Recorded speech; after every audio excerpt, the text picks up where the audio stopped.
तो hello guys, आज हम एक न्यू सीरीज एक्सप्लेन करने जा रही हैं एंड ट्रस्ट मी भाई लोग, ये सीरीज इतनी को कोई मजे की है, आय हाय हाय हाय। और इसमें जो फाइटिंग सीन आय आय आय मेरा दिल आ जाता है भाई। बस बस बस अब शुरू करती हैं। तो हेलो गाइज, एपिसोड की स्टार्टिंग में हम एक कश्ती को देखते हैं जो पानी में होती है और ये सन 1917 साल का सीन होता है। और तभी सीन शिफ्ट हो जाता है और हमें एक बंदा बता रहा होता है कि गोस्ट वैली वाले गोस्ट सेट को दोबारा बनाना चाहते थे और चाइना पर कब्जा करना चाहते थे। इसलिए उन्होंने अपने डिसाइपल्स को हेवन, अर्थ और क्यूआई एनर्जी के बारे में ट्रेनिंग देना शुरू कर दिया। और उन्होंने अपने डिसाइपल्स को 4 अमेजिंग स्किल भी सिखाए: dragon locator, dragon suppressor, dragon tremor, dragon controller, जिन्हें आप लेवल अप भी कर सकते हैं। और फिर तभी सीन शिफ्ट हो जाता है और हमें 1912 में वैंग फोशन जगह का सीन दिखाया जाता है, जहाँ पर हम बहुत ज्यादा लोगों को देखते हैं जो उस बुद्धा के स्टैचू को नीचे गिराने में लगे होते हैं। और फिर हम एक लड़की को देखते हैं जो इनसे ये काम करवा रही होती है और उसका नाम किंग जी याओ होता है। और फिर तभी हम एक गार्ड को देखते हैं जो उसे आकर बताता है कि हमने माउंटेन के पीछे कुछ लोगों को देखा है। मुझे डर है कि कहीं हमारी इन्फॉर्मेशन लीक ना हो जाए और वो हमारे बारे में किसी को बता ना दें। तो किंग जियाओ कहती है कि कुछ लोगों को अपने साथ ले जाओ और उनको वहीं पर ही खत्म कर दो। और फिर हमें माउंटेन के पीछे का सीन दिखाया जाता है जहाँ पर एक लड़का कह रहा होता है कि अंकल जी, जब आपको मेन एंट्रेंस का पता है तो हम इस रास्ते से क्यों जा रहे हैं? मगर अंकल जी कुछ नहीं बोलते। और तभी दूसरा बंदा कहता है कि यंग मास्टर ऐसी बात नहीं है, हम यहाँ से इसलिए जा रहे हैं ताकि हम मूर्ति को कोई नुकसान ना पहुंचा सके और वहाँ एंट्रेंस पर लगे हुए सभी ट्रैप से बच सकें। और सिर्फ कैप्टन जी की तरह एक्सपर्ट ड्रैगन लोकेटर ही इस जगह का सही रास्ता ढूंढ सकते हैं। तो फिर यंग मास्टर कहते हैं कि क्या अंकल ये ही ड्रैगन लोकेटर हैं, क्या तुम नहीं हो?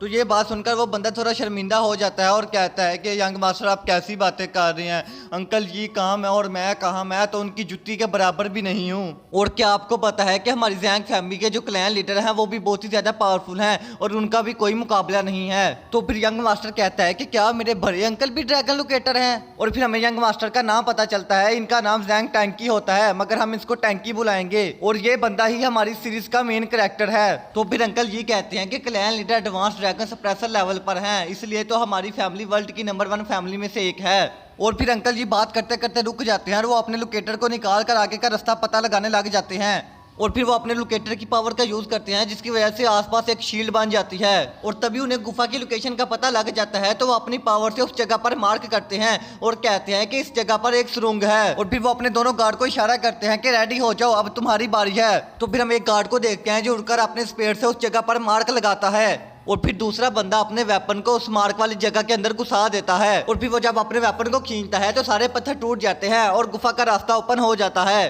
तो टैंकी ये देखकर बहुत ही ज्यादा हैरान होता है और कहता है कि आपने बस 3 चीजों का यूज करके गुफा का रास्ता ढूंढ लिया, वाह ये तो बहुत ही कमाल है। तो फिर वो बंदा कहता है कि यंग मास्टर रुकिए, अभी अंदर ना जाएं, मुझे पहले चेक कर लेने दें कहीं अंदर कोई खतरा तो नहीं है, क्योंकि ये गुफा हजारों सालों से बंद पड़ी है, इसमें कुछ भी हो सकता है। तो तभी हम एक चिड़िया को देखते हैं जो उड़कर आती है और वहां आकर पत्थरों पर बैठ जाती है। तो फिर अंकल ये कहते हैं कि अब चेक करने की कोई जरूरत नहीं है, परिंदे उस जगह पर कभी नहीं आते जहाँ पर खतरा हो। मगर तभी वो बर्ड वहीं पर बेहोश हो जाती है। तो टैंकी कहता है कि अंकल जी लगता है कि आपके साथ प्रैंक हो गया, वो तो मर गई है। तो फिर अंकल जी कहते हैं कि टैंकी जरा दोबारा देख। और फिर हम देखते हैं कि वो बर्ड जिंदा होती है और वो उड़कर अंदर चली जाती है। और फिर वो सब लोग गुफा के अंदर जाने लगते हैं। तो अंकल जी कहते हैं कि एक बंदा बाहर रुककर ही हमें गार्ड करेगा। और फिर सीन शिफ्ट होता है, हम एक ईगल को देखते हैं जो उड़ता हुआ जैंग फैमिली के लेटर हेडक्वार्टर में जाता है। वहाँ पर बहुत सारे ईगल्स होते हैं जो लेटर लेकर जाने और लेकर आने का काम करते हैं। और तभी एक बंदा उस ईगल से एक लेटर को लेता है और कहता है कि जाओ जाकर इसको फैमिली के क्लैन लीडर के पास पहुंचा दो। और फिर सीन शिफ्ट और हम जैंग फैमिली के क्लैन लीडर को देखते हैं जिसका नाम जैंग बाई चैन होता है और ये टैंकी का एल्डेस्ट अंकल होता है। और तभी हम एक बंदे को देखते हैं जो उसके पास आता है और कहता है कि माय लॉर्ड हेडक्वार्टर से आपके लिए 2 मैसेज आए हैं। पहला मैसेज ये कि 1 मंथ पहले श्वान रिवर का पुल टूट गया था जिसकी वजह से बहुत सारे लोगों को नुकसान हुआ और हमने उन सबको बचाया और खजाने के तौर पर 50,000 युआन सिल्वर ले लिए हैं। और दूसरा मैसेज ये कि कैप्टन जी अपने सेक्ट के टॉम रेडर के साथ वैंग फोशैन जगह पर पहुंच गए हैं। सो गाइस, अगर आप लोगों को टॉम रेडर का नहीं पता तो मैं आप लोगों को बता दूं, टॉम राइडर उन लोगों को कहते हैं जो पुराने मकबरे और एंशिएंट टॉम में जाकर खजाने वगैरह ढूंढते हैं। और फिर वो बंदा जो लेटर पढ़ रहा होता है हमें उसका नाम बताया जाता है, उसका नाम जैंग बुयू होता है। और वो कहता है कि माय लॉर्ड इस दफा यंग मास्टर जैंग टैंकी भी उनके साथ गए हैं। तो ये सुनकर जैंग बाई चैन को बहुत ही ज्यादा गुस्सा आ जाता है। तो जैंग बुयू कहता है कि माय लॉर्ड आप गुस्सा ना करें, हैं कैप्टन जी उनकी प्रोटेक्शन के लिए उनके साथ हैं और वो उनको हर खतरे से बचा लेंगे। तो जैंक बाईचैन कहता है कि मुझे कुछ नहीं सुनना, तुम जल्दी से जाकर जैंक टैंकी को वापस लेकर आओ। और फिर तभी हम गुफा के अंदर का सीन देखते हैं जहाँ पर अंकल जी टैंकी को एंशिएंट टॉम्ब के बारे में इंफॉर्मेशन दे रहा होता है, क्योंकि टैंकी उनके साथ पहली दफा किसी एंशिएंट टॉम्ब में आया होता है।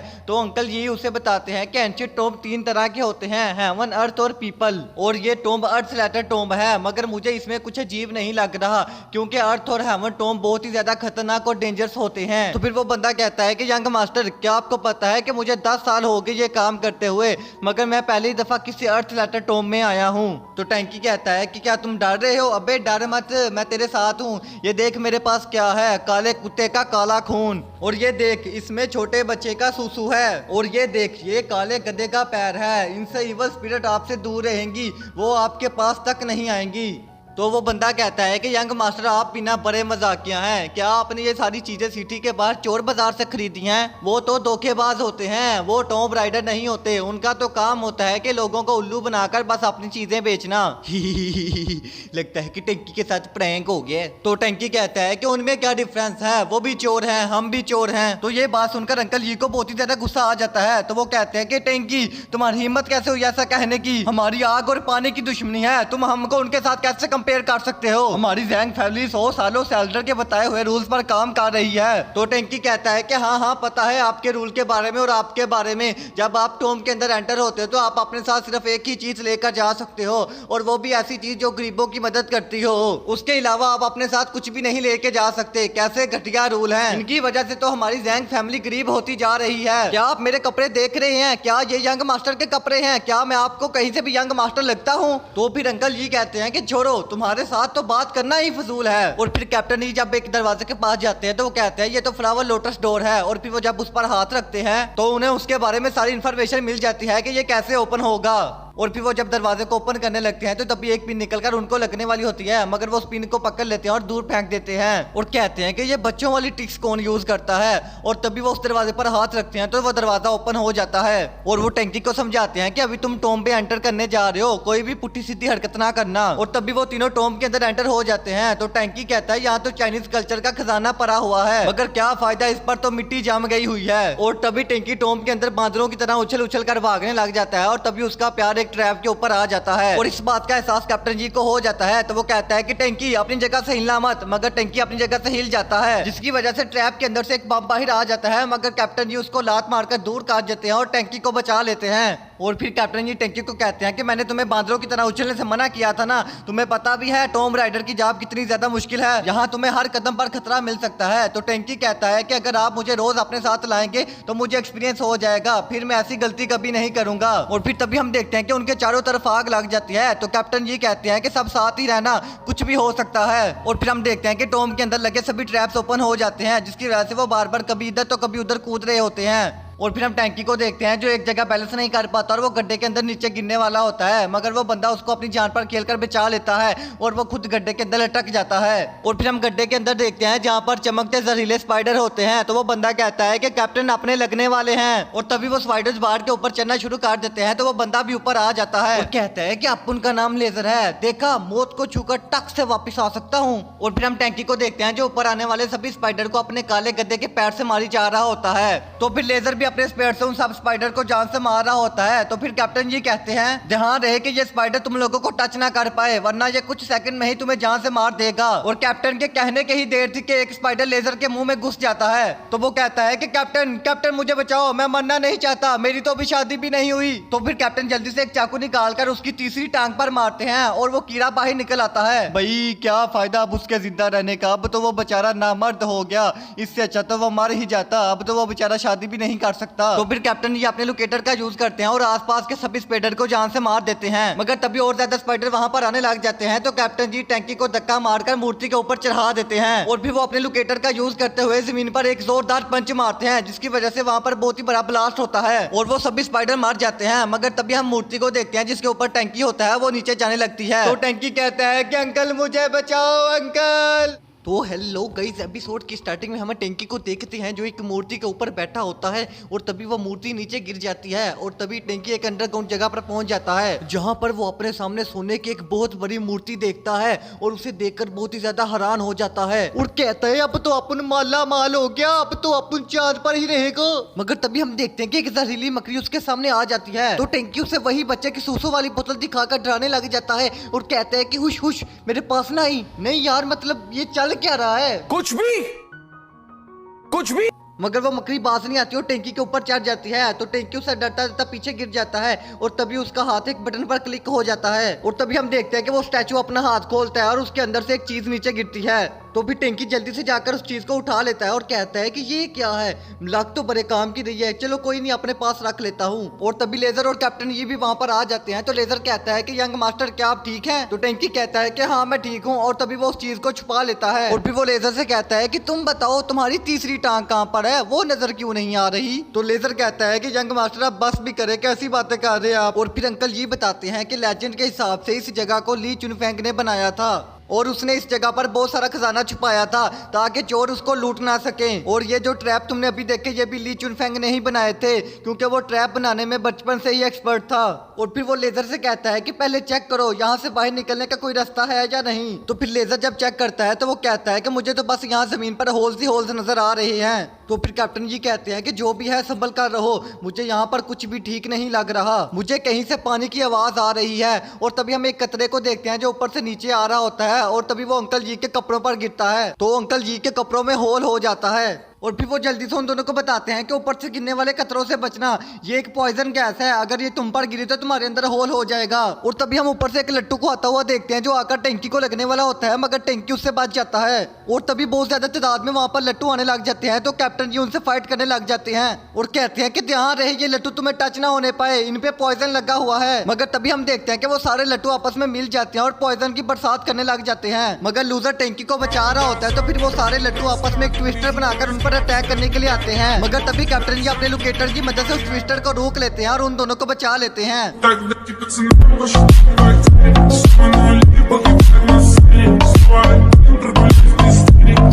और फिर सीन चेंज होता है, हम स्टैचू के सर को देखते हैं जिसे वो सब लोग मिलकर नीचे गिरा देते हैं और स्टैचू का सर गिरते सारी गुफा के अंदर हलचल होने लग जाती है और सारी गुफा टूटने लग जाती है। और फिर तभी वो मोटा भी वहां पर आ जाता है और वो कहता है कि हमें जल्दी से यहाँ से निकलना होगा, बाहर से किसी ने स्टैचू वाला एंट्रेंस तोड़ दिया है जिसकी वजह से ये गुफा टूटने वाली है। तो कैप्टन जी ये सुनकर बहुत ही ज्यादा हैरान होते हैं और वो कहते हैं कि जल्दी से सब लोग मेरे पीछे आओ। और फिर बाहर के सीन में हम एक गार्ड को देखते हैं जो आकर किंग जियाओ को बताता है कि एंट्रेंस खुल गया है। तो फिर किंग जियाओ कहते हैं कि जल्दी से अंदर जाने की तैयारी करो मगर तभी हम एक ब्लेड को आता हुआ देखते हैं जो आकर सीधा उस गार्ड को लगता है और उस गार्ड की वहीं पर ही मौत हो जाती है। और फिर हम देखते हैं कि इस ब्लेड को किसी और ने नहीं बल्कि कैप्टन जी ने ही मारा होता है और वो कहते हैं तुम्हारी हिम्मत कैसे हुई टॉम के रूल्स को तोड़ने की और स्टैचू को डिस्ट्रॉय करने की, क्या तुम्हारी आंखों में जैंग फैमिली का कोई डर नहीं है? तो किंग जियाओ कहते कि ना ये जगह तुम्हारी और ना हमारी, और वैसे तुम्हारी जैंग फैमिली कब से तीनों बड़ी फैमिली की बॉस बन गई जो हम तुमसे डरे? तो फिर कैप्टन जी कहते हैं कि तुम्हारी जुबान कुछ ज्यादा ही चलती है। तो किंग जियाओ कहते हैं कि हाथ भी ज्यादा चलते हैं और तभी वो अपने गार्ड्स को ऑर्डर देती है कि इनको जान से मार दो।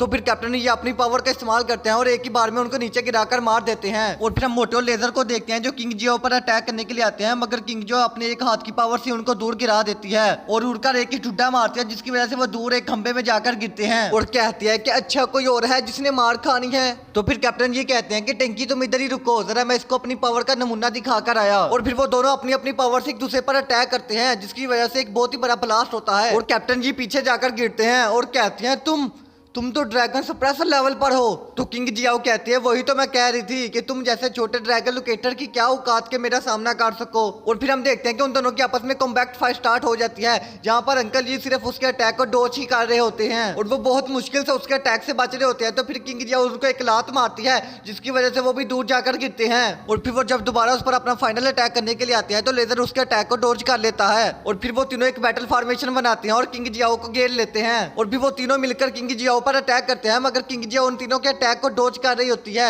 मगर वो ज्यादा देर तक डोज नहीं कर पाती और जख्मी हो जाती है। मगर तभी हम देखते हैं कि एक बंदा टंकी के गले पर सोड रख लेता है और कहता है कि अगर तुमने हमारी मैडम के साथ कुछ भी किया तो मैं इसको जान से मार दूंगा। तो फिर अंकल जी कहते हैं कि हमारे यंग मास्टर को छोड़ दो, हम तुम्हें कुछ नहीं करेंगे। तो किंग जियाओ कहते हैं कि जैंग डिवीजन के लीडर, मैं इस बात को हमेशा याद रखूंगी और तुमसे बदला लेकर रहूंगी। और तभी वो वहां से क्रिश की तरह बड़े बड़े जंप लगाकर भागने लग जाती है। मगर तभी हम ऊपर से एक तीर को आते हुए देखते हैं जो सीधा जाकर किंग जियाओ को लगता है और उसकी चीख निकलती है।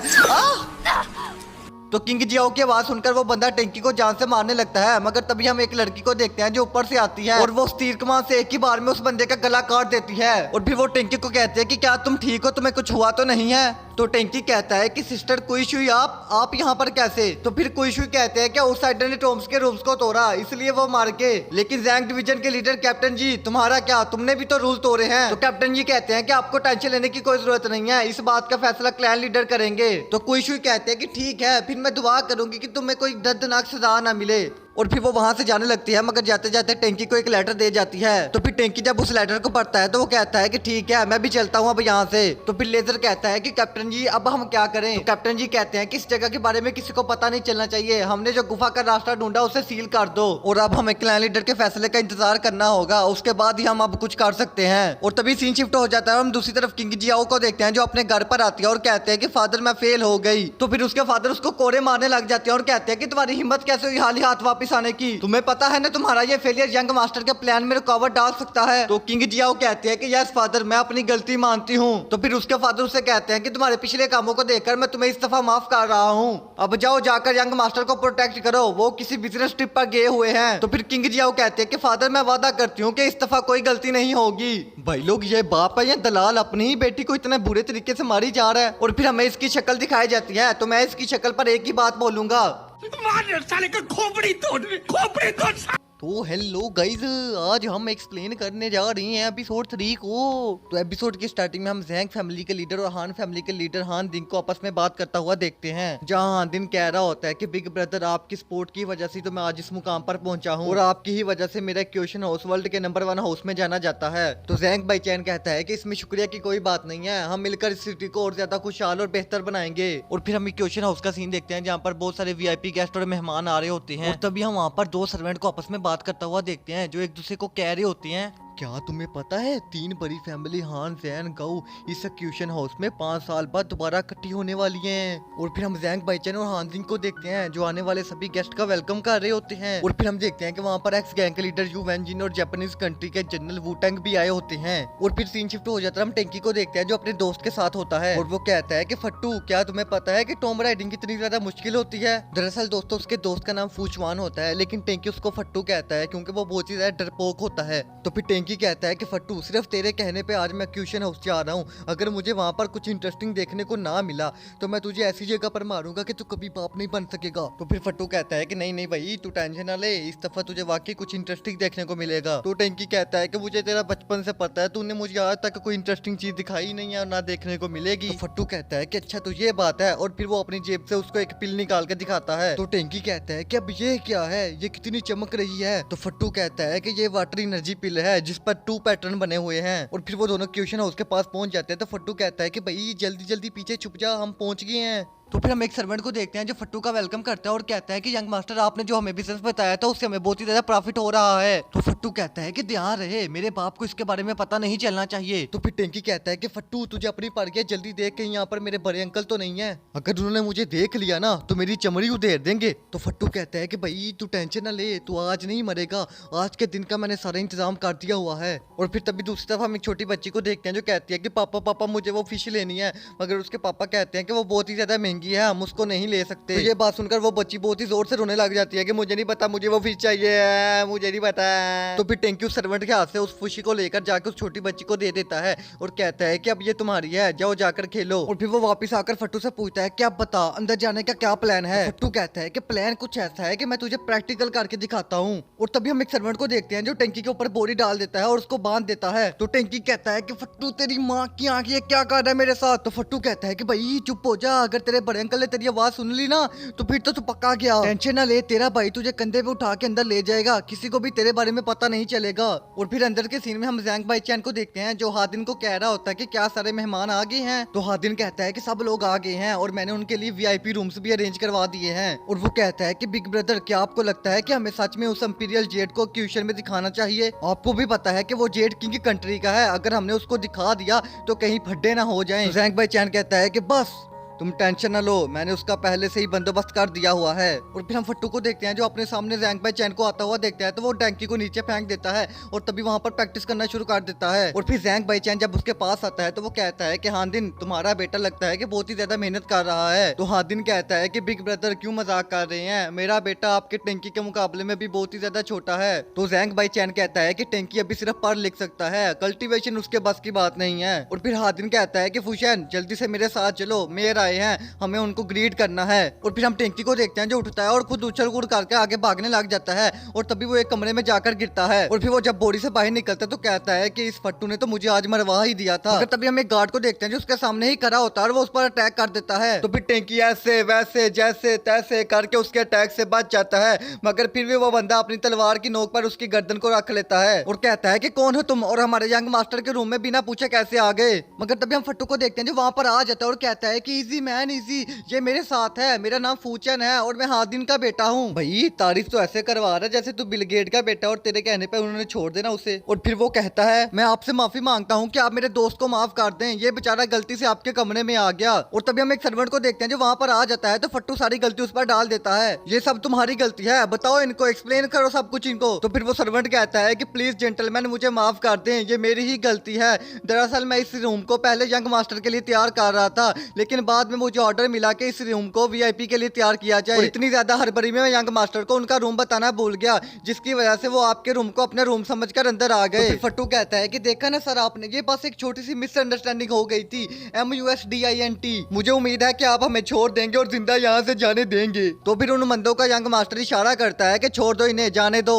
तो फिर फट्टू जल्दी से टैंकी को उठाता है और कहता है कि भाई शुक्र कर आज मैं टाइम पे आ गया वरना तेरा तो आज किस्सा ही खत्म था। तो फिर टैंकी कहता है कि वो बंदा कौन था, मुझे बहुत ही ज्यादा अजीब और मिस्टीरियस लग रहा था। तो फट्टू कहता है कि तू क्यों इतना सोच रहा है, वो मेरे डैड के गेस्ट हैं, पता नहीं कुछ काम से यहाँ पर आए हैं। और फिर सीन शिफ्ट हो जाता है, हम एक गार्ड को देखते हैं जो आकर उसी छोटी बच्ची को कहता है कि क्लैन लीडर आ गए हैं। और फिर हमें उस छोटी बच्ची का नाम बताया जाता है, उसका नाम शी होंगी होता है। और वो कहते हैं कि ठीक है मैं आज रात ही उनसे मिल लूंगी। और तभी सीन शिफ्ट हो जाता है, हम हादिन को देखते हैं जो क्यूशन हाउस में आए हुए सभी बंदों का वेलकम करता है।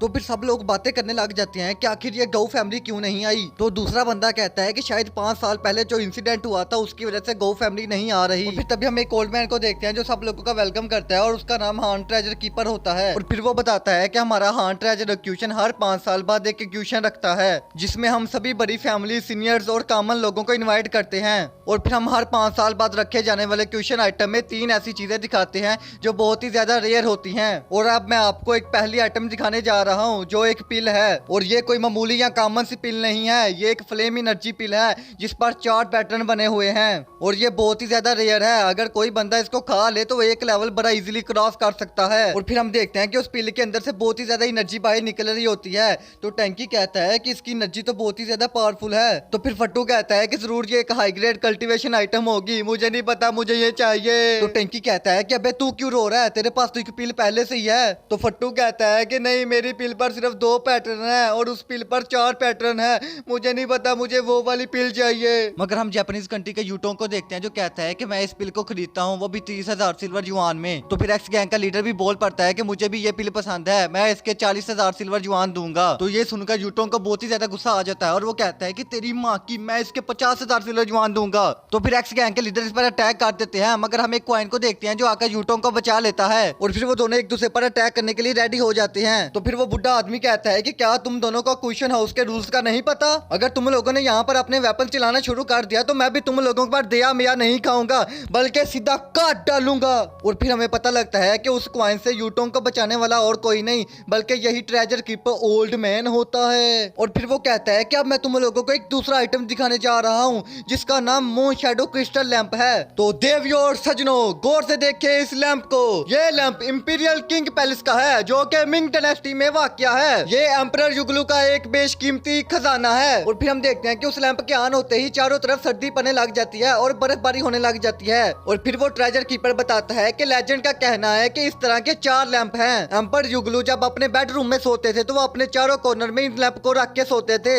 मगर एक बात हो रहा है कि इन लैंप का एक और सिगरेट भी है जिसका आज तक किसी को नहीं पता। अगर कभी ये 4 लैंप एक साथ मिल जाएं तो उस सिगरेट का पता लगाया जा सकता है, मगर ऐसा होना बहुत ही ज्यादा मुश्किल है क्योंकि वो 3 लैंप आज तक किसी को नहीं मिले। लगता है कि शायद हमें इस राज का कभी पता नहीं चल पाएगा कि आखिर इनका दूसरा मकसद क्या था। तो फिर टैंकी कहता है कि ये लैंप मुझे किसी मैप की तरह लग रहा है, जैसे कि ये कोई नक्शा दिखा रहा हो। तो फट्टू कहता है कि तू अपने दिमाग के घोड़े दुराना बंद कर, ये बस एक लैंप है जिसे ऑन करने पर बर्फबारी होती है। और फिर सीन शिफ्ट हो जाता है। हम उसी छोटी बच्ची हुंगियू को देखते हैं जो अपने क्लैन लीडर का वेलकम करती है। और फिर हमें क्लैन लीडर के नाम का पता चलता है कि उसका नाम सू चुआन जी ने होता है। और वो कहती है कि क्या तुम्हें उस चीज का पता चला जो हमें चाहिए। तो हुंगियू कहती है कि जी मैडम, मैंने उस चीज का पता कर लिया है, वो चीज इस वक्त किंग कंट्री के हाथ में है। तो फिर क्लैन लीडर शुआन जिन कहती है कि उसे छीनने की तैयारी करो।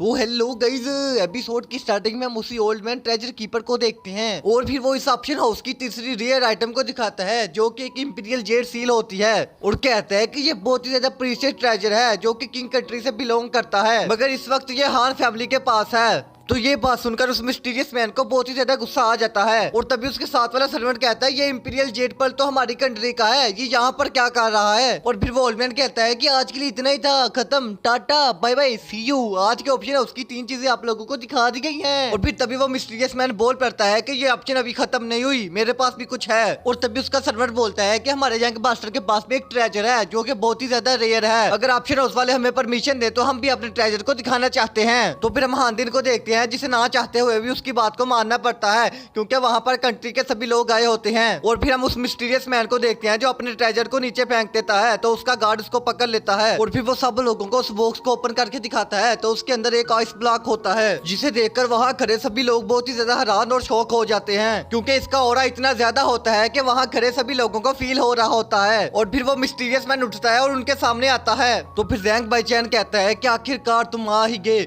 वो भी पूरे 5 साल बाद। और फिर हमें उस बंदे का नाम पता चलता है, उसका नाम किंग हानियो होता है और वो किंग कंट्री का प्रिंस होता है, इसलिए हम भी इसे प्रिंस ही बोलेंगे। और तभी यूटेंग भी बोल पड़ता है और कहता है कि प्रिंस हानियो, तुम्हारे हाथ में जो ट्रेजर है वो बहुत ही ज्यादा कीमती है, तो क्या तुम उसकी डील मेरे साथ करना चाहोगे? तुम जो मांगोगे हमारी कंट्री तुम्हें वो देगी। तो ये बात सुनकर जैंग बाईचैन को बहुत ही ज्यादा गुस्सा आ जाता है और वो कहता है कि हम अपनी कंट्री का ट्रेजर अंग्रेजों के हाथ में कैसे दे सकते हैं। और फिर वो हांदिन को इशारा करता है तो हांदिन एक वो गोल्डन सील को प्रिंस की तरफ फेंक देता है और कहता है कि 3 बड़ी फैमिलीज इतनी सदियों से इकट्ठे काम कर रही हैं जिसकी वजह से उन्होंने बहुत सारा खजाना जमा किया हुआ है। ये सील उस खजाने की चाबी है, तुम इस सील के जरिए जो चाहो वो मांग सकते हो, जितना सोना मांगो उतना सोना मिल जाएगा, जहाँ बिजनेस करना चाहो वहाँ कर सकोगे। तो क्या ये डील अच्छी नहीं है? और तभी हम वहाँ पर कुछ लोगों को बात करते हुए देखते हैं जो कहते हैं कि आखिर ये चीज है क्या जिसके पीछे इतनी इतनी बड़ी बड़ी डीलें हो रही हैं। तो फिर एक बंदा बताता है कि ये टेंजिन बॉक्स है जो 5 साल पहले गुम हो गया था। और फिर हम किंग जियाओ को देखते हैं जो आकर प्रिंस के कान में कुछ कहती है, तो प्रिंस गुस्से से जैंग बाईचैन की तरफ देखने लग जाता है। और फिर हम फट्टू को देखते हैं जो कह रहा होता है ये तो टेंजिन बॉक्स है जो 5 साल पहले गुम हो गया था,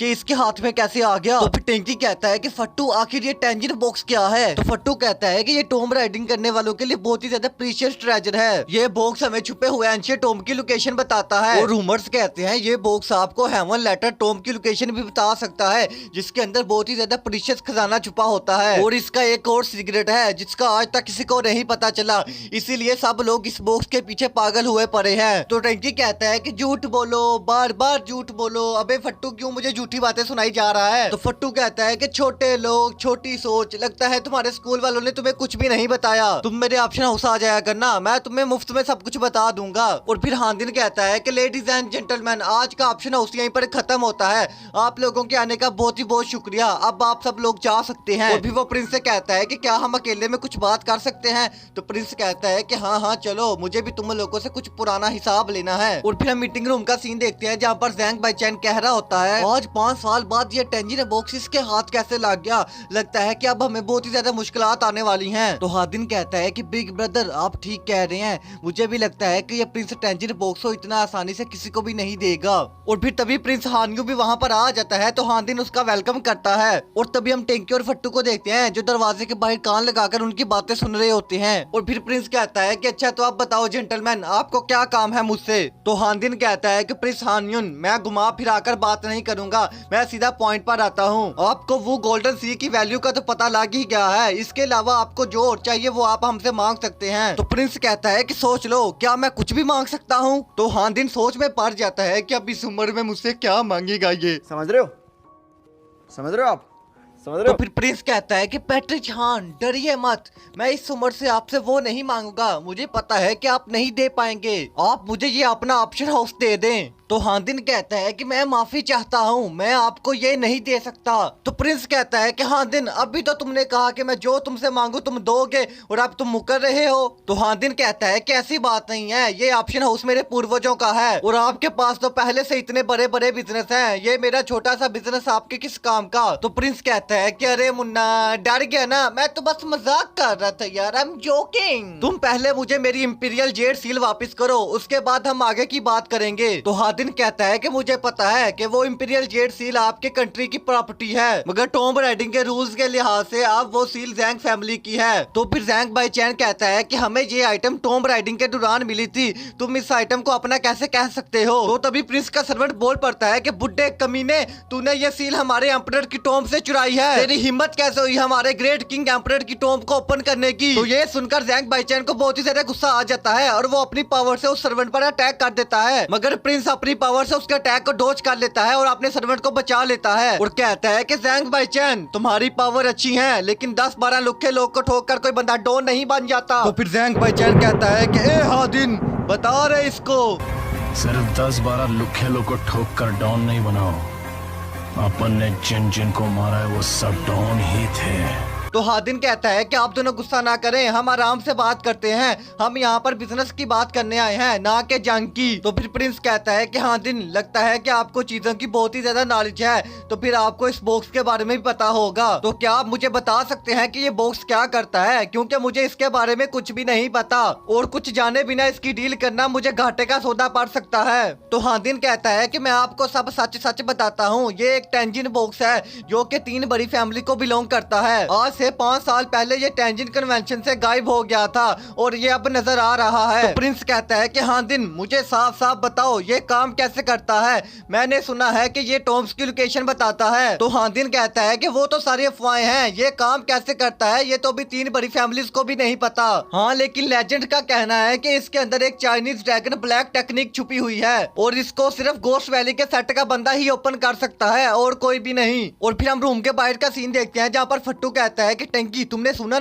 ना इसके अंदर एक टेक्निक है। तो टैंकी कहता है कि अबे मैं अंधा या बहरा थोड़ी हूँ, मुझे भी सुनाई दे रहा है, तू चुप करके सुन बस। और फिर हम वापस अंदर का सीन देखते हैं जहाँ पर जैंग बाई चैन कहता है कि बस बहुत हुआ, अब इसे और ज्यादा बताने की जरूरत नहीं है। तो प्रिंस कहता है कि जैंग बाई चैन बाकी लोग तुमसे डरते होंगे पर मैं नहीं। तो जैंग बाई चैन कहता है कि वो जेड सील मेरे किसी काम की नहीं है, तुम उसे वापस रख लो और उसके बदले ये बॉक्स दे दो, वैसे भी ये बॉक्स तुम्हारे किसी काम का नहीं है। तो प्रिंस कहता है कि जैंग बाई चैन तुम्हारी फैमिली ने हमारे बहुत से कामों को बिगाड़ा है और हम काफी टाइम से दुश्मन हैं, तो क्या तुम्हें ये एक्सचेंज ऑफर करते हुए शर्म नहीं आई। और तभी वो अपनी सोर्ड की रस्सियों से उस पर अटैक कर देता है, मगर हम जैंग बाई चैन को देखते हैं जो उसके अटैक को डॉज कर लेता है और वापिस उसके और उसकी सर्वेंट की तरफ भेज देता है, मगर प्रिंस अगेन अपने सर्वेंट को बचा लेता है। ओ भाई कहीं ये लोडेबाज तो नहीं है जो अपने सर्वेंट को बार बार बचा रहा है। और फिर वो वहां से जाने लगता है और कहता है कि मुझे तुम गिद्धरों से डील नहीं करनी, तुम लोग शेर की खाल में गिद्धर हो। तो हानदिन कहता है कि प्रिंस हानयुन तुम्हें क्या लगता है तुम यहाँ से आसानी से जा सकते हो। तो प्रिंस कहता है कि अगर मैं एक दफा जाने का फैसला कर लूं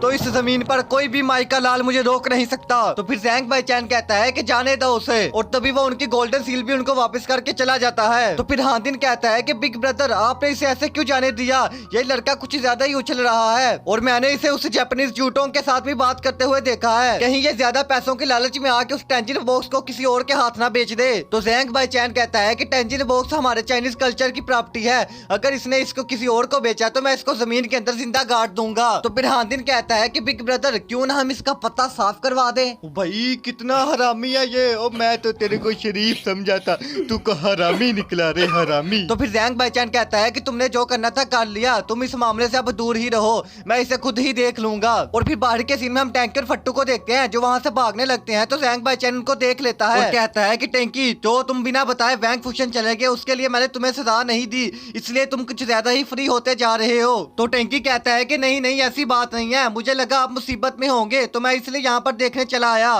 तो जैंग बाईचैन कहता है कि जुबान नीची, तुम्हारी हिम्मत कैसे हुई मुझसे आगे बात करने की, तुम मुझे रात को खाने की टेबल पर मिलो। तो फिर फट्टू कहता है कि ओ टेंकी तुम्हारे अंकल तो बहुत ही ज्यादा गुस्से वाले हैं। तो टेंकी कहता है कि तेरे पापा भी कुछ काम नहीं है, जरा पीछे देख। और तभी उसके पापा कहते हैं कि फुशैन जरा अंदर आ जा, तुझसे अकेले में बात करनी है। All my friends are toxic, all ambitionless, so rude and always negative. I need new. तो फिर टेंकी कहता है कि मार खा के जल्दी आना फट्टू, मैं तुम्हारा इंतजार करूंगा। और फिर सीन शिफ्ट हो जाता है, हम प्रिंस हानयू को देखते हैं जो वापस अपनी कंट्री जा रहा होता है। मगर तभी हम हानदिन के कुछ लोगों को देखते हैं जो वहाँ पर खड़े उसका इंतजार कर रहे होते हैं। मगर तभी उन्हें ऑप्शन हाउस से सिग्नल मिलता है कि वहाँ पर कुछ हो गया है, तो वो लोग भागते हुए वहाँ पर चले जाते हैं। और फिर हम ऑप्शन हाउस का सीन देखते हैं जहाँ पर किंग जाउस जेट सील को चुरा लेती है। और फिर सीन शिफ्ट होता है, हम टेंकी को देखते हैं जो चुपकर प्रिंस को देख रहा होता है। और फिर हम कुछ मार्क्स पहने लोगों को देखते हैं जो ड्रम बजाकर एक दूसरे को सिग्नल दे रहे होते हैं और वो कहते हैं कि प्रिंस आ गया है, जल्दी से उस पर अटैक। तो हेलो गाइस, एपिसोड की स्टार्टिंग में हम प्रिंस को जाता हुआ देखते हैं, मगर तभी उसके गार्ड को शक होता है कि आसपास कुछ होने वाला है, तो वो रुक जाते हैं। और तभी हम देखते हैं कि उन पर ऊपर से अटैक हो जाता है और वो अपनी रस्सियों की मदद से प्रिंस की टोली को हवा में ले आते हैं। और तभी कुछ गार्ड प्रिंस पर अटैक करने के लिए जाते हैं, तो प्रिंस टोली को तोड़ के एकदम से बाहर निकलता है और कहता है कि आ जाओ, ये तलवार भी 5 साल से खून की प्यासी है।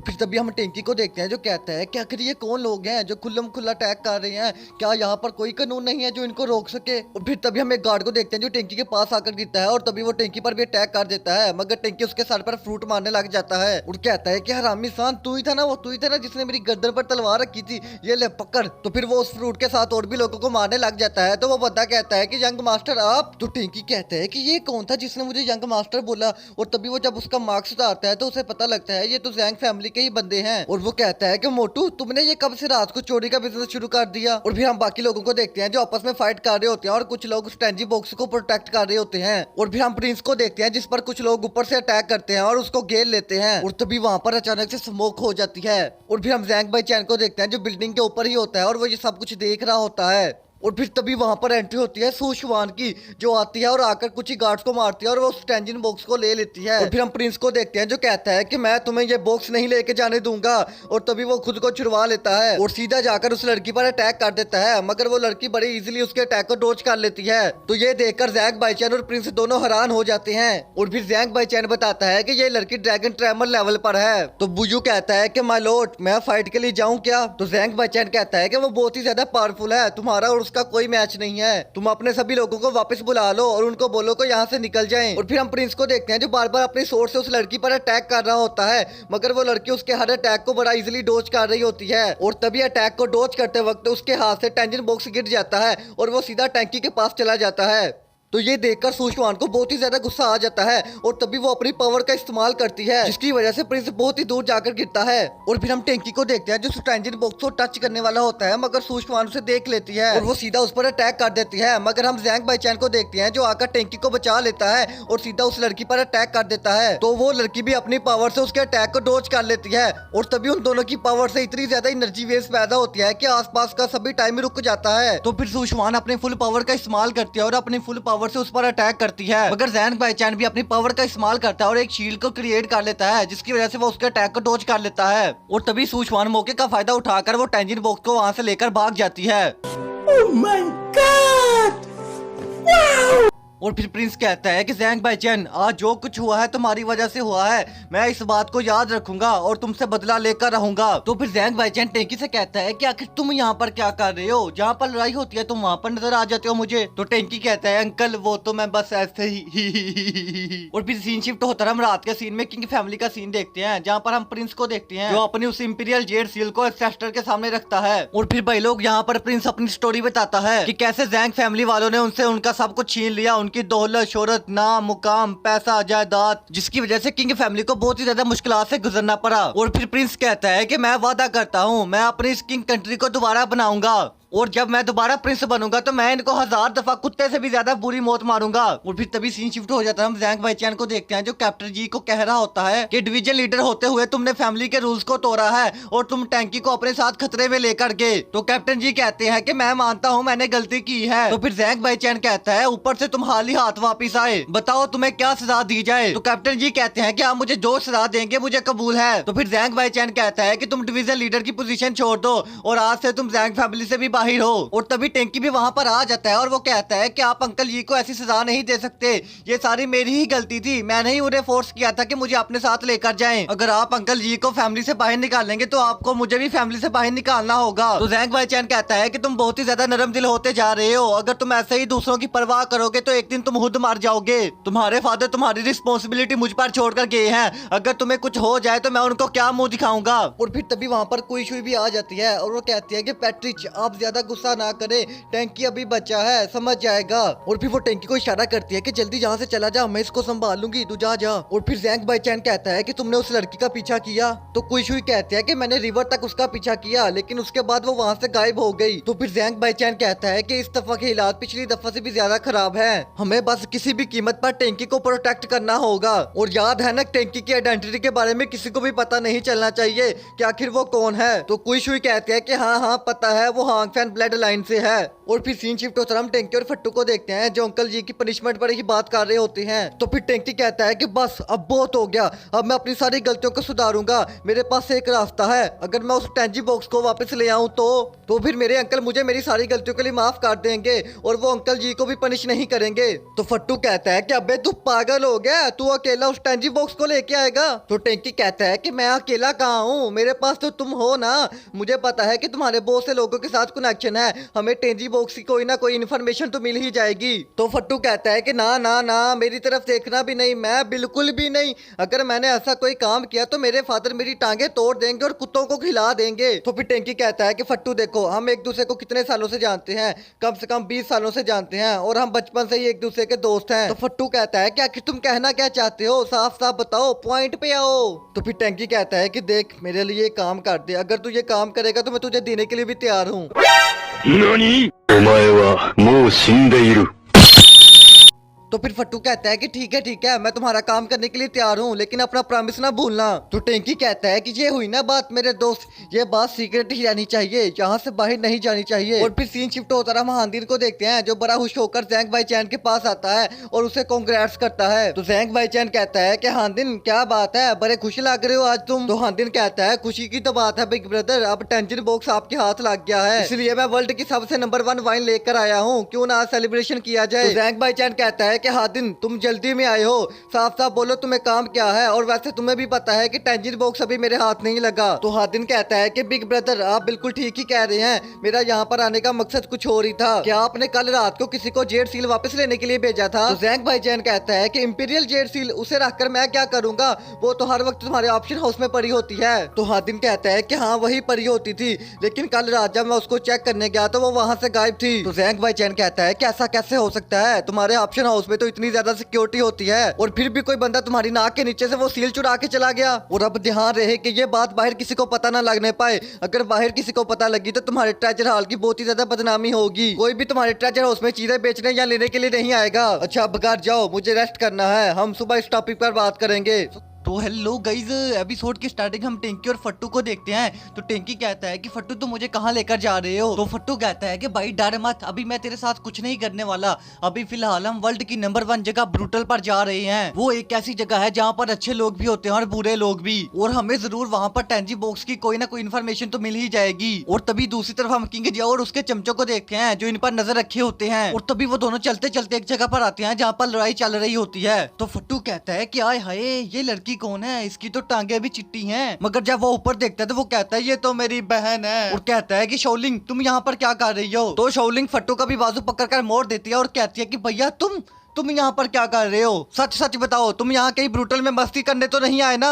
तो फट्टू कहता है कि नहीं मेरी माँ, मुझे छोड़ दे, मैं तो बस यहाँ पर टेंकी की हेल्प करने के लिए आया हूँ। तो टेंकी भी कहता है कि हाँ हाँ शाओलिंग छोड़ दो इसे, बेचारा मेरी हेल्प कर रहा है। तो फिर शाओलिंग उसे छोड़ देती है और कहती है कि मैं सिर्फ तुम्हें टेंकी के कहने पर छोड़ रही हूँ, पर तुम्हें मुझे भी अपने साथ लेकर जाना होगा। तो फट्टू कहता है कि छोटी बच्ची हो क्या, वो तुम जैसी लड़कियों की जगह नहीं है। तो शाओलिंग कहती है कि मुझे नहीं पता, मुझे भी अपने साथ लेकर जाओ वरना मैं डैड को जाके सब बता दूंगी। तो फट्टू कहता है कि अच्छा अच्छा ठीक है मेरी माँ, पापा को मत बताइयो, वो तो मेरी टांगे ही तोड़ देंगे। और फिर नेक्स्ट सीन में हम उन तीनों के रिवर के पास देखते हैं। तो तभी फट्टू अपनी जेब से एक बैच को बाहर निकालता है और कहता है कि देखो देखो गरीबो, तुम लोगों ने तो ऐसी चीज कभी देखी ही नहीं होगी। और तभी वो उस चीज को पानी में फेंक देता है और तभी अचानक से नदी में एक रास्ता बन जाता है और एक बोट उनको लेने के लिए आ जाती है। और फिर कुछ देर बाद वो उस बोट में बैठकर ब्रूटल पहुंच जाते हैं, जो कि एक शिप होती है और वो पानी के सेंटर में खड़ी होती है। और फिर वो सब लोग शिप के अंदर जाते हैं। तो शिप के अंदर का माहौल बहुत ही ज्यादा स्मैक्सी किस्म का होता है और वहाँ हर तरफ बच्चियां ही बच्ची होती हैं और कुछ बच्ची नहा रही होती हैं। तो बस भाई अब आगे की एक्सप्लेनेशन शुरू करते हैं। वो FBI वाले आए थे, मुझे पकड़ कर ले गए थे। तो फिर टेंकी ये सब देखकर कहता है कि वाह फट्टू, तू तो बड़ी हैवी लाइफ जी रहा है। तो फट्टू कहता है कि देखा, मैंने तुमसे कहा था ना, तुम्हें भी मुझसे बहुत कुछ सीखने की जरूरत है। और फिर तभी हम वहाँ पर ब्रूटल क्लब की मैनेजर मिंजी को देखते हैं, जो आकर फट्टू को कहती है कि यंग मास्टर, बड़े दिनों बाद आए हैं आप, क्या मैं आपके लिए 2-3 लड़कियां रेडी करवाऊं? तो फट्टू कहता है कि आज नहीं, आज मैं किसी बिजनेस से आया हूँ। और फिर वो टेंकी से कहता है कि मैं इसके साथ जाकर थोड़ी इन्फॉर्मेशन निकलवाता हूँ, तुम तब तक मेरी सिस्टर का ख्याल रखना। तो शाओलिंग कहती है कि पक्का ये इन्फॉर्मेशन लेने नहीं बल्कि कुछ और ही करने गया होगा। तो टेंकी कहता है कि शाओलिंग ऐसी बात नहीं है, तुम अपने भाई को गलत समझ रही हो। और फिर तभी हम एक लड़की को देखते हैं जो टेंकी के पास से गुजरती है। तो टेंकी बात करते करते उसकी तरफ देखने लग जाता है और कहता है कि आय हाय, इसके तो कितने कितने बड़े हैं विचार। कितनी औसम है।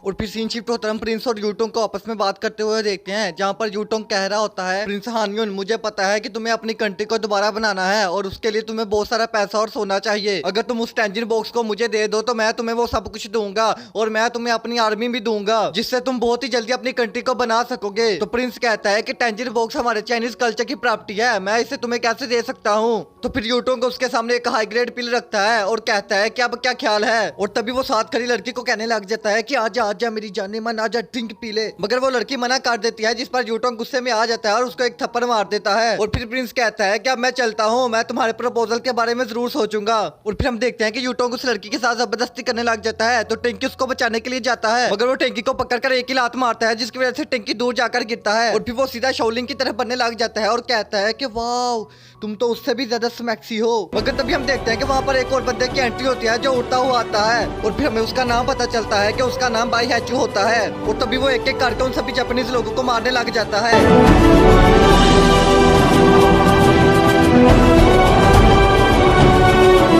तो फिर यूटोंग कहता है कि अब तुम कौन हो, और तभी वो उस पर फायर कर देता है। तो फिर भाई हैचो अपनी स्पीड का इस्तेमाल करता है और सीधा जाकर उसकी गन्स को ही काट देता है। वो तभी नीचे सब लोग बातें करने लग जाते हैं कि क्या ये भाई हैचो है, ये तो सच में बहुत ही ज्यादा स्ट्रॉन्ग है। और फिर हम भाई हैचो को देखते हैं जो यूटोंग की गर्दन पर नाइफ को रख के कहता है कि मुझे जल्दी से वो QI पिल दो। और तभी वो हाई ग्रेड पिल वहां से लेकर चला जाता है और जाते जाते यूटोंग को 1 रुपया दे जाता है।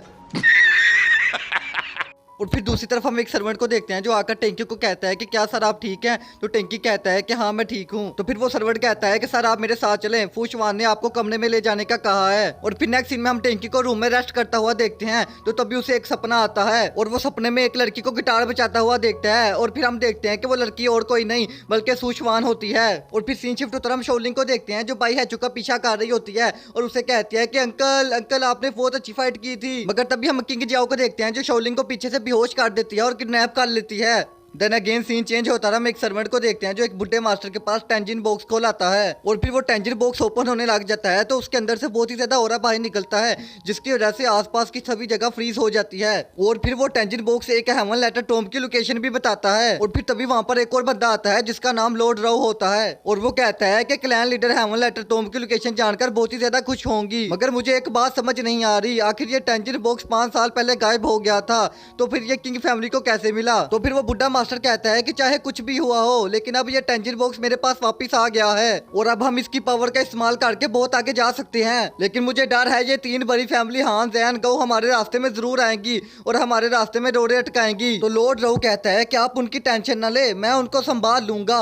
और फिर हमें उस बुढ़े मास्टर का नाम पता चलता है, उसका नाम एल्डर याओ होता है। और एल्डर याओ कहता है कि टेंजिन बॉक्स ने द एंशिएंट सिटी ऑफ लुलान की लोकेशन बताई है, पर वो सारी जगह तो ज़ैंग फैमिली के कब्जे में है। अगर हमने उन पर सीधा अटैक किया तो हम बहुत ही मुश्किल में फंस जाएंगे। तो लॉर्ड रो कहता है कि उसके लिए मेरे पास एक प्लान है। प्रिंस हानियो और ज़ैंग बाईचैन की बहुत ही देर से दुश्मनी चल रही है, और अगर हम लगी हुई आग में थोड़ा घी और डाल दे तो अपना काम आसान हो जाएगा। तो एल्डर याओ कहता है कि ये प्लान भी अच्छा है, चलो फिर अब तुम जाकर आग में घी डालने का काम करो, मैं तब तक जाकर क्लैन लीडर को टेंजिन बॉक्स के बारे में बताता हूँ। और फिर सीन शिफ्ट होता है, हम एक लड़की को देखते हैं जो टैंकी के रूम में आती है। तो टैंकी सोचता है कि जरूर इसको फट्टू ने भेजा होगा, मगर हम देखते हैं कि वो लड़की और कोई नहीं बल्कि सुषमान ही होती है। तो फिर टैंकी कहता है कि देखो मुझे तुमसे कोई सर्विस नहीं लेनी, तुम यहाँ से जा सकती हो, मैं एक खानदानी और शरीफ लड़का हूँ, मैं ऐसे काम बिल्कुल भी नहीं करता। मगर हम सुषमान को देखते हैं जो उसके पास आने लग जाती है और उसको बाजू से पकड़ लेती है। तो टैंकी कहता है कि आखिर तुम मेरे साथ करना क्या चाहती हो, मुझे पता है मैं बहुत ही ज्यादा हैंडसम हूँ, लेकिन तुम मेरे साथ जबरदस्ती नहीं कर सकती। तो फिर सुषमान कहती है कि मुझे लगा कि तुम्हें कोई खास बात होगी, इसलिए मैं तुम्हें चेक करने आई थी, पर तुम तो एक नंबर के बेकार आदमी हो। और तभी वो वहाँ से जाने लगती है तो टैंकी उसको रोक लेता है और कहता है कि अगर तुम अभी बाहर गई तो लोग क्या सोचेंगे, मेरी तो इज्जत ही नीलाम हो जाएगी। तो सुषमान कहती है कि हूँ मुझे कोई फर्क नहीं पड़ता, पीछे हो जाओ। मगर तभी टैंकी उसके बाजू को घुमाकर उसको अपनी बाहों में पकड़ लेता है।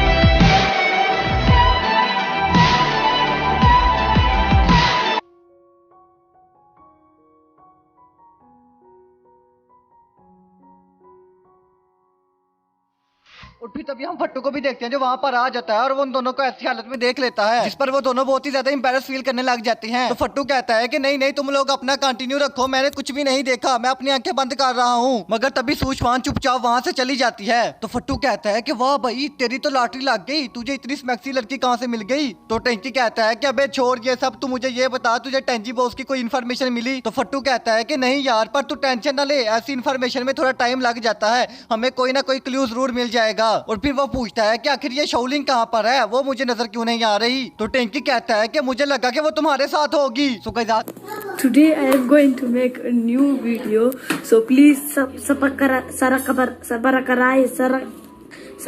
whatever. तो हेलो गाइस, एपिसोड की स्टार्टिंग में हम फट्टू को हांदिन के कदमों पे बैठा हुआ देखते हैं, जहाँ पर हांदिन उसकी कुत्तों वाली कर रहा होता है और कहता है कि तुम्हारी हिम्मत कैसे हुई शाओलिन को उस गंदी जगह पर लेकर जाने की, अगर वो मुझे ना मिली तो मैं तुम्हारे टोटे टोटे करके नदी में बहा दूंगा। और फिर तभी हम एक तीर को देखते हैं जो आकर हांदिन को लगने वाला होता है, मगर वो ट्रेजर कीपर उस तीर को पकड़ लेता है। तो उस तीर पर एक लेटर होता है, जब हांदिन उस लेटर को पढ़ता है तो वो कहता है कि जल्दी से गाड़ी का अरेंज करो, हमें ज़ैंग मैंशन में जाना होगा। और फिर हांदिन गाड़ी में बैठकर जाने लगता है, मगर हम देखते हैं कि वहाँ पर ज़ैंग बुयू आ जाता है और वो कहता है कि मास्टर हांदिन, मुझे मास्टर ज़ैंग बाईचैन ने भेजा है आपकी मदद करने के लिए। तो हांदिन कहता है कि मैं मदद के लिए ज़ैंग मैंशन ही जा रहा था, पर तुम तो मेरे लिए फरिश्ता बन के आ गए हो। तो फिर बुयू बताता है कि मुझे इन्फॉर्मेशन मिली है कि आपकी बेटी को किंग फैमिली वालों ने किडनैप किया है। तो हांदिन कहते हैं कि इन कमीनों की हिम्मत इतनी ज्यादा बढ़ गई, जेब में 1 रुपया नहीं और चले हैं हाथी का शिकार करने, और जरा मेरे साथ इनकी माँ बहन करके आते हैं। और फिर नेक्स्ट सीन में हम ज़ैंग बुयू और उसके चमचों को देखते हैं जो किंग फैमिली के घर चोरी छुपे तलाशी लेने के लिए जाते हैं, मगर किंग जो बुयू को देख लेती है और उसको ठुड्डा मारकर कमरे से बाहर निकाल देती है और उस पर फायर कर देती है। मगर हम 2 तीरों को देखते हैं जो उसकी गोली को डोज कर लेती हैं और वो तीर किसी और ने नहीं बल्कि सिस्टर कुइचुई ने चलाए होते हैं। तो फिर किंग जियो जब उसे देखते तो वो कहती है कि अच्छा तो तुम ही थी जिसने वैंग फुशन में मुझ पर अटैक किया था। मगर तभी हम देखते हैं कि वहाँ पर प्रिंस भी आ जाता है और उसके सारे गार्ड बुयू को चारों तरफ से घेर लेते हैं। और फिर प्रिंस कहता है कि बुयू यह मेरा किंग हाउस है, तुम्हारे बाप की कोई जगीर नहीं जहाँ तुम मुंह उठा के चले आओ। मगर तभी हम हांदिन को देखते हैं जो छत के ऊपर फंसा होता है और वो कहता है कि नहीं नहीं प्रिंस हमारी बात सुने। तो प्रिंस कहता है कि हांदिन सर आप वहाँ पर क्या कर रहे हैं। और तभी वो किंग जियो को ऑर्डर देता है कि जाओ जाकर इस हाथी को नीचे उतार कर लाओ। तो फिर हांदिन कहता है कि प्रिंस मुझे पता है कि मैंने आपके साथ गलत किया था, पर इसका ये मतलब नहीं है कि आप मेरी बेटी को किडनैप कर लें। तो प्रिंस कहता है कि are you joking to me, मैं तुम्हारी बेटी को क्यों किडनैप करूंगा। तो बुयू कहता है कि ओवर स्मार्ट बनने की कोशिश ना करो, मुझे इन्फॉर्मेशन मिली है कि तुम्हारे ही लोगों ने शाओलिन को किडनैप किया है। तो प्रिंस कहता है कि are you out of your mind, तुम्हारा दिमाग घास चढ़ने को गया हुआ है, सिर्फ एक बंदे के कहने पर तुम मेरे घर चोरों की तरह तलाशी लेने के लिए आ गए हो। तो हांदिन कहता है कि नहीं नहीं सर ऐसी बात नहीं है, अगर आप मेरी बेटी को मुझे वापस काट देंगे तो हम इस मामले को भूल जाएंगे और इस पर ज्यादा इन्वेस्टिगेशन भी नहीं करेंगे। तो प्रिंस कहता है कि मेरा तो तुम्हारी बेटी के साथ कोई पंगा नहीं, तो मैं उसको क्यों किडनैप करूंगा, अगर यकीन नहीं आता तो तुम खुद जाकर चेक कर सकते हो। पर मैं इन चोरों को अपने घर में घुसने नहीं दूंगा। पता नहीं और क्या क्या चीजें चुरा लेंगे मेरी। जिस पर बुयू बहुत ही ज्यादा गुस्से में आ जाता है और वो कहता है कि चोर किसको बोला, रुक तेरी माँ की। मगर तभी हांदिन उसे शांत करवाता है और कहता है कि भाई रुक जा, मेरी बेटी का मामला है, क्यों खराब कर रहा है। और फिर तभी हम कुइशुई को देखते हैं जो किंग जियाओ को कहती है कि तुम बहुत ही ज्यादा इंटरेस्टिंग लग रही हो, अगली दफा जब हम मिलेंगे हम एक दूसरे के साथ जरूर खेलेंगे। ये सब क्या देखना पड़ रहा है? अच्छा है मैं अंधा हूँ। तो फिर प्रिंस कहता है कि अच्छा तो हांदिन बताओ आप कौन से कमरे की तलाशी लेना चाहोगे। तो बुयू कहता है कि हांदिन सर आप उस कमरे में जाएं जिस कमरे की लाइट ऑन है। तो फिर हांदिन जब उस कमरे में जाता है तो वो देखता है तो वहाँ पर तो एक सर्वेंट नहा रहा होता है। तो वो सर्वेंट कहता है कि बुड्ढे शर्म कर, मुझे तो तुझ पर पहले ही शक था कि तू लोंडेबाज है। तो फिर हांदिन फौरन से दरवाजा बंद कर लेता है और प्रिंस को कहता है कि अभी जो भी हुआ मैं उसके लिए आपसे माफी मांगता हूँ, अब मैं चलता हूँ। और फिर बाहर के सीन में हम बुयू को देखते हैं जो हांदिन से पूछता है कि क्या हुआ, क्या आपको शोलिंग मिली। तो हांदिन गुस्से से कहता है कि तुमने मुझसे झूठ क्यों बोला कि शोलिंग इनके पास है। तो बुयू कहता है कि ये नहीं हो सकता, मेरी इंफॉर्मेशन गलत नहीं हो सकती। और फिर अंदर की सीन में हम प्रिंस को देखते हैं जो किंग जियाओ से कहता है कि वो लड़की कहाँ पर है। तो किंग जियाओ कहते हैं कि वो दूसरे रूम में सो रही है, उसका क्या करना है। तो फिर प्रिंस कहता है कि हमने जैंग फैमिली और हान फैमिली के बीच में बस दरार ही डालनी थी जो हमने डाल दी है, अब तुम उस लड़की को सुबह उसके घर वापस भेज देना। और फिर तभी प्रिंस को अपने पीछे किसी के होने का एहसास होता है तो वो उस पर अटैक कर देता है। तो वो बंदा बड़ा इजीली प्रिंस के अटैक को डोज कर लेता है और वो बंदा कोई और नहीं बल्कि लॉर्ड राओ ही होता है। और वो कहता है कि वाह प्रिंस हान, उनकी सिक्स सेंस तो बहुत ही ज्यादा अच्छी है, आप जरूर अपनी कंट्री को एक दिन दोबारा बना लेंगे। तो प्रिंस कहता है कि मिस्टर तुम कौन हो और तुम्हारा नाम क्या है। तो लॉर्ड राउ कहता है कि मैं कोई भी नहीं हूँ और मेरा नाम राउ है, मैं एक फरिश्ता बन के आपकी मदद करने के लिए आया हूँ, मैं आपकी कंट्री को दोबारा बनाने में आपकी मदद कर सकता हूँ। तो प्रिंस कहता है कि हाँ हाँ बोलो बोलो, मैं सुन रहा हूँ, ये सुनने के लिए तो मेरे कान तरस गए। तो लॉर्ड राउ कहता है कि क्या तुम्हें एंशिएंट सिटी ऑफ लुलान के बारे में पता है जो जमीन के नीचे दफन है, अगर तुम उसको ढूंढ लो तो तुम इतने माला माल हो जाओगे कि तुम अपनी कंट्री को दोबारा बना सकोगे। तो प्रिंस कहता है कि मिस्टर क्यों झूठ बोल रहे हो, वो सिटी तो 100 साल पहले जमीन के अंदर दफन हो गई थी और उसको तो आज तक कोई भी ढूंढ नहीं सका, अगर मैं तुम्हारी बातें सुनूं ये तो मेरी जिंदगी की सबसे बड़ी बेवकूफी होगी। तो फिर लॉर्ड राउ उसको एक कॉइन दिखाता है जो कि एंशिएंट सिटी ऑफ लुलान का होता है और वो उसे बताता है कि जैंग फैमिली 100 सालों से उस जगह की प्रोटेक्शन कर रहे हैं जिस जगह पर एंशिएंट सिटी ऑफ लुलान है। अब प्रिंस हान यून आपको पता है कि आपको उसको कैसे ढूंढना है, अब मैं चलता हूँ। तो फिर किंग जियाओ कहती है कि यंग मास्टर हमें तो इस बंदे के बारे में कुछ भी नहीं पता, पता नहीं ये झूठ बोल रहा है या सच बोल रहा है, अगर हमने ऐसा किया तो ये जैंग फैमिली पर डायरेक्ट अटैक करना होगा,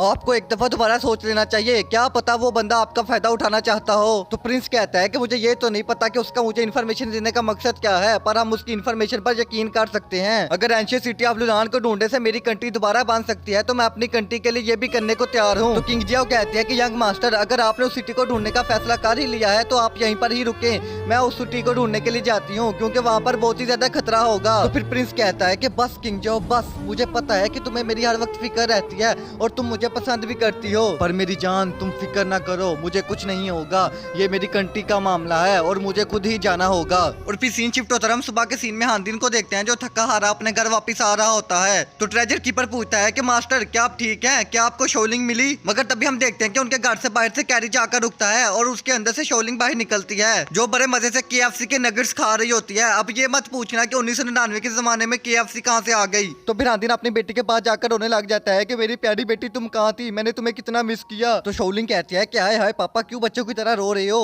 तो हांदिन कहता है कि कहीं किडनैपर ने तुम्हें कोई नुकसान तो नहीं पहुंचाया, दिखाओ मुझे कहीं इधर उधर तुम्हें चोट तो नहीं लगी। तो शोलिंग कहती है कि ओहो डैड क्या हो गया, मुझे तो आपकी कुछ समझ नहीं आ रही, मैं तो रात को भैया के साथ ब्रूटल गई थी और वहाँ पर मुझे एक हैंडसम अंकल मिले, उनका फाइटिंग स्टाइल इतना ज्यादा अमेजिंग था ना कि मुझे उन पर क्रश आ गया और मैं उनको पूरा रास्ता फॉलो करती रही। और फिर मैंने उनसे बात करने की कोशिश भी की पर मुझे बहुत ही ज्यादा शर्म आ रही थी, आपको तो पता ही है ना मैं कितनी ज्यादा शर्मीली हूँ। और फिर उन्होंने मुझे पीछे से बेहोश कर दिया और जब मैं उठी तो मैं बेड पर थी और फिर उन्होंने मेरे लिए एक कैरेज भेजा ताकि मैं अपने घर सेफली पहुंच जाऊं। हाय वो पूरी रात मुझसे बातें करते रहे पर मैं नींद में थी इसलिए मैं उनकी बातें सुन नहीं पाई। ए पागल औरत, तुझे कौन बताए तुझे रात को किडनैप कर लिया गया था।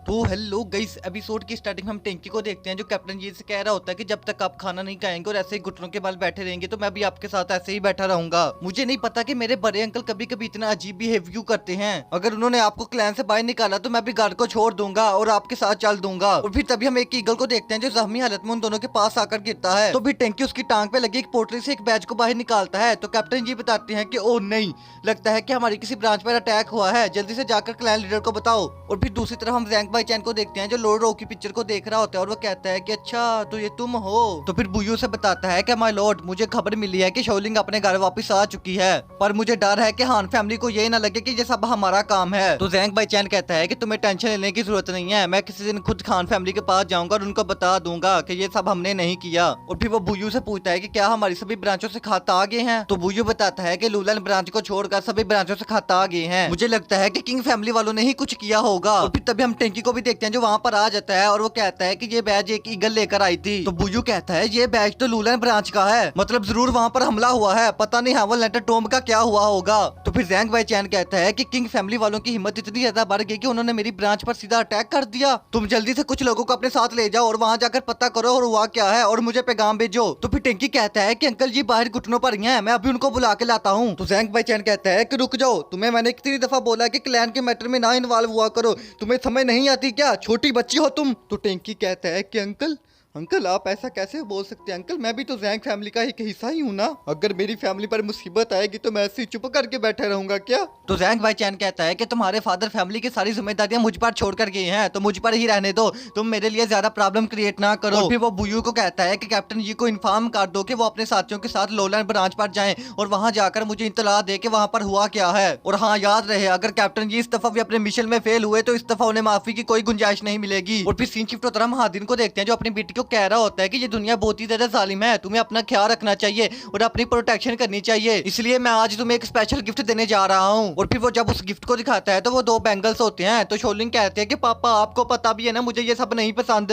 तो उसके पापा हंसते हुए बोलते हैं कि बेटा ये कोई मामूली बैंगल्स नहीं है, बल्कि ये फायर फोनिक्स बैंगल्स हैं जो कि बहुत ही ज्यादा रेयर आइटम है। तो फिर शोलिंग जब उसको पहनती है तो उसके अंदर 2 मैजिकल क्रिस्टल लगे होते हैं जो उन बैंगल्स को पावर देते हैं। तो शोलिंग कहती है कि पापा ये तो बहुत ही ज्यादा awesome है। और फिर सीन शिफ्ट हो जाता है, हम टैंकी को देखते हैं जो कहता है कि मेरी फैमिली में इतना कुछ चल रहा है, मैं ऐसे चुप नहीं बैठ सकता, मुझे कुछ ना कुछ करना ही होगा। और फिर तभी हम फट्टू को भी देखते हैं जो वहाँ पर आ रहा होता है और वो कहता है कि भाई अब मैं तेरी टेंजन बॉक्स ढूंढने में और ज्यादा मदद नहीं कर सकता, मैं पहले ही अपने डैड से बहुत ही ज्यादा कुट खा चुका हूँ। तो टेंकी कहता है कि छोड़ो टेंजन बॉक्स को, ये बताओ क्या तुम मेरे साथ अपना नॉलेज और एक्सपीरियंस बढ़ाने के लिए चलोगे। तो फट्टू कहता है कि अब तुम क्या करने वाले हो, मैं पहले ही बता रहा हूँ मैं अब किसी मुसीबत में नहीं फंसूंगा। तो टेंकी कहता है कि तुम हमेशा डरपोक ही रहना, क्या तुम मेरे साथ हेमन लेटर टॉम पर चलोगे टॉम राइडिंग करने के लिए। तो फट्टू फौरन से टेंकी को हाथ लगा के चेक करता है और कहता है कि भाई लगता है कि तेरी तबीयत खराब हो गई है, मैं जल्दी से डॉक्टर को बुला के लाता हूँ, तू यहीं पर रुक। तो टेंकी कहता है कि अबे भूतनी के ठीक हूँ मैं, देख पिछली दफा जब मैं अर्थ लेटर टॉम पर गया था तो वहां से क्या लेकर आया हूँ, जरूर ये कोई रेयर चीज होगी, अगर हम हेमन लेटर टॉम को डिस्कवर करेंगे तो सोच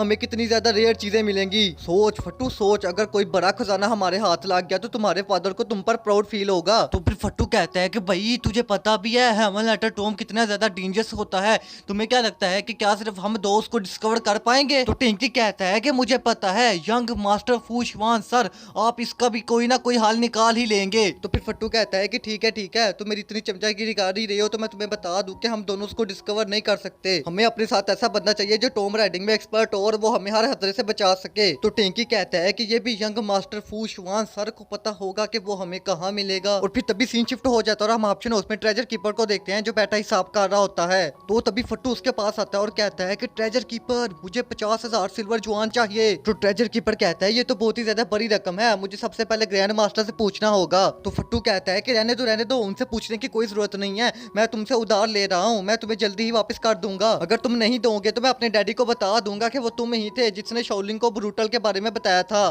तो ट्रेजर कीपर कहता है कि ऐसा ना करना और तभी वो फट्टू को 50,000 सिल्वर जुआन दे देता है, जो फट्टू वहां से लेकर चला जाता है और कहता है कि मेरे डैड को इसके बारे में कुछ भी ना बताना। और फिर ट्रेजर कीपर सामने बैठे हादिन को कहता है कि आपने उसे ऐसे क्यों जाने दिया। तो हादिन कहता है कि जाने दो इस बार उसे, तुम ये सारा मामला बाई शीटोंग को बता दो ताकि वो इन दोनों की केयर कर सके। और फिर सीन शिफ्ट हो जाता है, हम नेक्स्ट सीन टेंकी को बाजार में देखते हैं जहाँ पर वो एंशियंट चीजें देख रहा होता है। तो फट्टू से बता देता है कि ये सारी डुप्लीकेट हैं और कहता है कि भाई तू क्यों इन चक्करों में पड़ रहा है, हम जिस काम से आए हैं वो काम करने चलते हैं। तो टेंकी कहता है कि आखिर हम जा कहाँ रहे हैं। तो फट्टू कहता है कि वो मैं तुझे बाद में बताऊंगा, फिलहाल चुप करके मेरे पीछे पीछे चल। और फिर सीन चेंज होता है, हम एक बंदे को देखते हैं जिसका नाम बाई शीटोंग होता है और वो एक बंदे को एक चीज को एंटिक बता के लूट रहा होता है, जिस पर वो बंदा मान भी जाता है और उसे पैसे देकर चले जाता है। और फिर बाई शीटोंग जब पैसे गिन रहा होता है तो तभी पीछे से फट्टू भी आ जाता है और कहता है कि क्या क्या बात है शिटोंग, ठगने में तुम आजकल कुछ ज्यादा ही माहिर हो गए हो। तो भाई शिटोंग कहता है कि क्या करूं यंग मास्टर फूशान, बस जिंदगी जीने के लिए करना पड़ता है। आप बताएं आपका मेरी इस छोटी सी शॉप में कैसे आना हुआ। तो फट्टू कहता है कि मैं तुम्हें अमीर बनाने के लिए आया हूँ। तो भाई शिटोंग कहता है कि हुक्म करें सर, हुक्म करें, मुझे क्या करना होगा। तो टेंकी कहता है कि हमें कुछ लोगों की तलाश है और हम चाहते हैं कि तुम हमें उनको ढूंढ कर दो। तो भाई शिटोंग कहता है कि अच्छा तो आप टॉम राइडिंग पर जा रहे हैं, पर आप कौन से टाइप वाले टॉम पर जा रहे हैं, मैं इसलिए पूछ रहा हूँ ताकि मैं उसी हिसाब से फीस लूँ आपसे। तो फट्टू कहता है कि तुम्हें बस पैसों से मतलब होना चाहिए, हम कहाँ जा रहे हैं उससे नहीं। तो फिर भाई शिटोंग कहता है कि हाँ आप बिल्कुल ठीक कह रहे हैं, मुझे तो बस पैसों से मतलब होना चाहिए। तो फिर फट्टू कहता है कि अब तुम्हें हमें सबसे पहले टॉप लेवल का मैग्नीशियम ढूंढ कर देना होगा। मैग्नीशियम मतलब जो हर पजल को सॉल्व करने में एक्सपर्ट हो। और फिर सीन चेंज हो जाता है, हम तीनों को एक ऐसी जगह पर देखते हैं जहाँ पर बहुत सारे लोग पजल बनाते हैं और बैठकर सॉल्व करते हैं। तो फिर भाई शिटोंग वहाँ मौजूद सभी बंदों को कहता है कि जो कोई भी मेरी इस पजल को सॉल्व कर देगा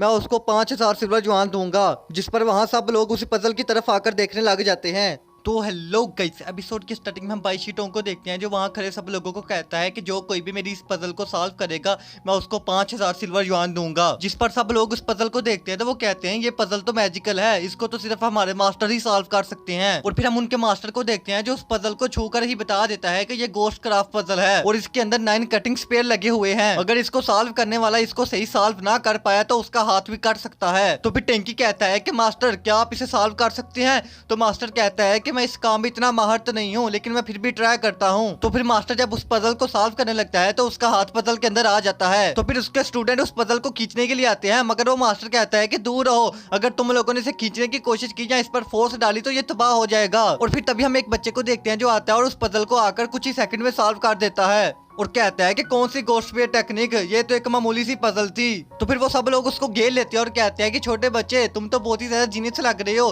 क्या तुम हमारे साथ टॉम राइडिंग पर चलोगे। तो वो बच्चा कहता है कि अबे पागल वागल हो गए हो क्या, टॉम राइडिंग पर सिर्फ मरे हुए लोग जाते हैं। तो फिर टिंकी उसको अपना वही बॉक्स देता है जो वर्ड्स लेटर टॉम से लेकर आया था और कहता है कि अगर तुम हमारे साथ चलोगे तो मैं इस पजल को तुम्हें सॉल्व करने दूंगा। और फिर वो उससे उसका नाम पूछते हैं। तो भाई शिटोंग कहता है कि इसकी कोई फैमिली नहीं है इसलिए इसका कोई नाम नहीं है, लेकिन यहाँ पर सब लोग इसको जीनू बुलाते हैं क्योंकि ये बहुत ही ज्यादा जीनियस है। तो फिर फट्टू कहता है कि भाई शिटोंग अब तुमने हमें 2 और बंदे ढूंढ कर देने होंगे, जिनमें से एक फाइटिंग में अच्छा और दूसरा हमारा सामान उठाएगा। तो भाई शिटोंग कहता है कि यंग मास्टर कोई मसला ही नहीं, बस पैसे देते जाए मैं आपके सारे काम करता जाऊंगा। और फिर तभी सीन शिफ्ट हो जाता रहा। नेक्स्ट सीन में भाई शिटोंग को एक फाइटिंग वाली जगह पर देखते हैं जहाँ वो लोगों को कह रहा होता है कि जो कोई भी इस मैच को जीतेगा उसको 5000 सिल्वर जुआन मिलेंगे। और तभी 2 लोग आपस में फाइट करना शुरू हो जाते हैं और वो एक दूसरे को बहुत ही ज्यादा बुरी तरीके से मारते हैं और तभी उनमें से एक जीत जाता है। तो भाई शिटोंग कहता है कि तुम जीत गए, अब ये 5000 सिल्वर तुम्हारे हुए। मगर तभी हम देखते हैं कि अरीना में शोलिंग भी आ जाती है और वो उस बंदे को आकर एक ही मुक्का मारती है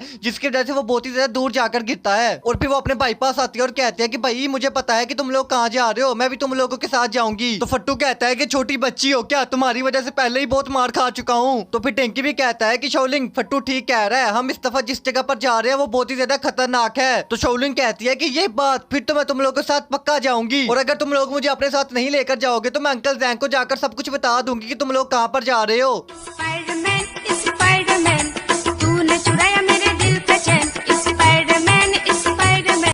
तो फिर फट्टू कहता है कि ठीक है मेरी माँ क्यों ब्लैकमेल कर रही है, हम तुझे अपने साथ लेकर जाएंगे। और फिर तभी सीन शिफ्ट हो जाता है, हम सबको जंगल में देखते हैं जहाँ पर भाई शिटोंग बताता है कि तुम लोगों को जो टॉम राइडर एक्सपर्ट चाहिए वो तुम लोगों को इस पहाड़ की चोटी पर मिलेगा। और फिर तभी वो वहाँ से वापस जाने लग जाता है तो फट्टू से रोक लेता है और कहता है कि भाई शिटोंग जरा याद करो हमारी डील क्या हुई थी, तुम उस टॉम राइडर को हमारे साथ आने के लिए राजी करोगे, अगर तुम्हें पैसे कम पा रहे हैं तो ये लो और लो पैसे। तो फिर भाई शिटोंग कहता है कि यंग मास्टर मुझे पता है कि हमारी डील क्या हुई थी मगर वो बंदा बहुत ही ज्यादा अजीब है और उसके भी अपने रूल्स हैं, उसको नहीं पसंद कि कोई बंदा उसके पास आए। तो फिर फट्टू से और ज्यादा पैसे दिखाता है और कहता है कि अब बताओ भाई शिटोंग अब क्या ख्याल है तुम्हारा। तो भाई शिटोंग कहता है कि मैं तैयार हूँ, आप जैसा बोले सर मैं वैसा करने को तैयार हूँ, वो बंदा कौन होता है मैं आपकी बात मानूंगा। और फिर सीन शिफ्ट होता है, हम सबको उस बंदे के घर के बाहर देखते हैं। तो फट्टू कहता है कि जाओ भाई शिटोंग उससे बात करो। तो फिर भाई शिटोंग जब दरवाजा खोल के अंदर जाने लगता है तो वो बंदा उसको पत्थर मारता है जिसकी वजह से भाई शिटोंग नीचे गिर जाता है और कहता है कि भाई शिटोंग तुम मेरे रूल जानते हो ना, मुझे अकेला रहना पसंद है, तो फिर तुम इतने लोगों को अपने साथ क्यों ले आए। तो बाई शीटोंग कहता है कि मास्टर माफी माफी, मैं चलता हूँ यहाँ से। तो फिर फट्टू कहता है कि ओए ओ तेरी इतनी हिम्मत, यंग मास्टर खुद यहाँ पर तुझसे मिलने के लिए आए हैं और तू हमें यहाँ से भागने के लिए कह रहा है। तो फिर वो बंदा फौरन से अपनी स्पीड का इस्तेमाल करके फट्टू को पकड़ लेता है और जब शोलिंग उस पर अटैक करने के लिए आती है तो वो शोलिंग के अटैक को भी बड़ा इजीली डॉज कर लेता है। तो शोलिंग कहते हैं कि ग्रेट अंकल, आप जानते नहीं मैंने आपको कितना ढूंढने की कोशिश की, अब मैं आपको कहीं भी नहीं जाने दूंगी। तो फिर भाई हैचू कहता है कि मैं तुम लोगों को आखिरी दफा छोड़ रहा हूँ, तुम लोग जल्दी से यहाँ से चले जाओ इससे पहले कि मेरा माइंड चेंज हो जाए। तो फिर बाई शीटोंग कहता है कि मास्टर गुस्सा ना करें, ये सब लोग टॉम राइडिंग के लिए जा रहे हैं, अगर आप इनके साथ चलेंगे तो क्या पता आपको वहाँ पर कुछ इंटरेस्टिंग मिल जाए। तो फिर बाई हैचू कहता है कि कौन से टाइप वाले टॉम पर। तो फिर फट्टू बताता है कि the ancient city of Luland haven letter Tom पर। और फिर बाई शीटोंग बताता है कि मास्टर मैंने सुना है कि लूलैंड सिटी की जो क्वीन थी उसके मुंह के अंदर एक रूनी स्टोन था जो कि हेवन लेवल का है और वो उससे किसी भी मरे हुए इंसान को दोबारा जिंदा कर सकती थी। और मास्टर आपको बस इन लोगों की हिफाजत करनी है, बाकी ये सब काम खुद कर लेंगे। तो फिर बाई हैचू कहता है कि अगर हम लूलैंड एंशिएंट टॉम के अंदर एंटर हुए तो वहाँ पर जो रूनी स्टोन होगा वो मेरा होगा, जिस पर सब लोग मान जाते हैं और कहते हैं कि हमें कोई मसला नहीं है। और फिर तभी सीन शिफ्ट होता है, हम लॉर्ड रो और एल्डर जो को देखते हैं जो अपने क्लैन लीडर का इंतजार कर रहे होते हैं और फिर उनकी क्लैन लीडर भी वहां पर आ जाती है और वो और कोई नहीं बल्कि सूशवान होती है। तो फिर लॉर्ड रो कहता है कि क्लैन लीडर क्या आप सच में लूलैंड सिटी जा रही हैं, वहां पर तो डेजर्ट ही डेजर्ट है और वहां का टेम्परेचर भी बिल्कुल ठीक नहीं रहता। तो फिर एल्डर जो कहता है कि क्लैन लीडर लूलैंड एंशिएंट सिटी जाने से पहले आपको वुशिन का गोस्ट टाउन पार करना होगा जो कि बहुत ही ज्यादा खतरनाक है। 10 साल पहले हमारे सेट के बहुत सारे लोग वहाँ पर गए थे और बेरहमी से कत्ल हो गए। मैं कहता हूँ अगर आपने में वहां पर जाने का मन बना लिया है तो आप अपने साथ कुछ अच्छे सोल्जर को ले जाएं। तो फिर सूशवान कहते हैं कि नहीं, मैं किसी को अपने साथ नहीं लेकर जा रही, सिर्फ होंगी मेरे साथ जाएगी और मेरी गैर मौजूदगी में इस जगह का ख्याल तुम रखोगे। और फिर सीन शिफ्ट होता है, हम नेक्स्ट मॉर्निंग उन सब लोगों को एक जगह पर बैठा हुआ देखते हैं जहाँ पर वो बाई हैचू का इंतजार कर रहे होते हैं। तो फिर फट्टू कहता है कि पता नहीं वो क्रूस बाई हैचू आएगा भी या नहीं। और फिर तभी हम देखते हैं कि बाई हैचू वहाँ पर आ जाता है और वो कहता है कि ये मेरा कुछ सामान है जो हमें जर्नी में काम आएगा, इसलिए इसको अपने साथ रख लो। तो फिर सब लोग उठकर वहां से चलने लगते हैं। तो फट्टू कहता है कि रुको रुको, सामान कौन उठाएगा, सामान कौन उठाएगा। तो टेंकी कहता है कि फट्टू क्यों शोर मचा रहे हो, ये सारा सामान तुमने ही उठाना है। तो फट्टू कहता है कि मैं, माँ की आंख, यंग मास्टर होकर मैं। तो हेलो गाइस, एपिसोड की स्टार्टिंग में हम सभी लोगों को देखते हैं जो एंशिएंट सिटी ऑफ लूलैंड के लिए निकल जाते हैं। So take the game and fly away. I've never been so wide awake. No, nobody but me can keep me safe. I'm on my way. My passport is on the rise. I'll fly burning in my eyes. Nobody but me can keep me safe. I'm on my way.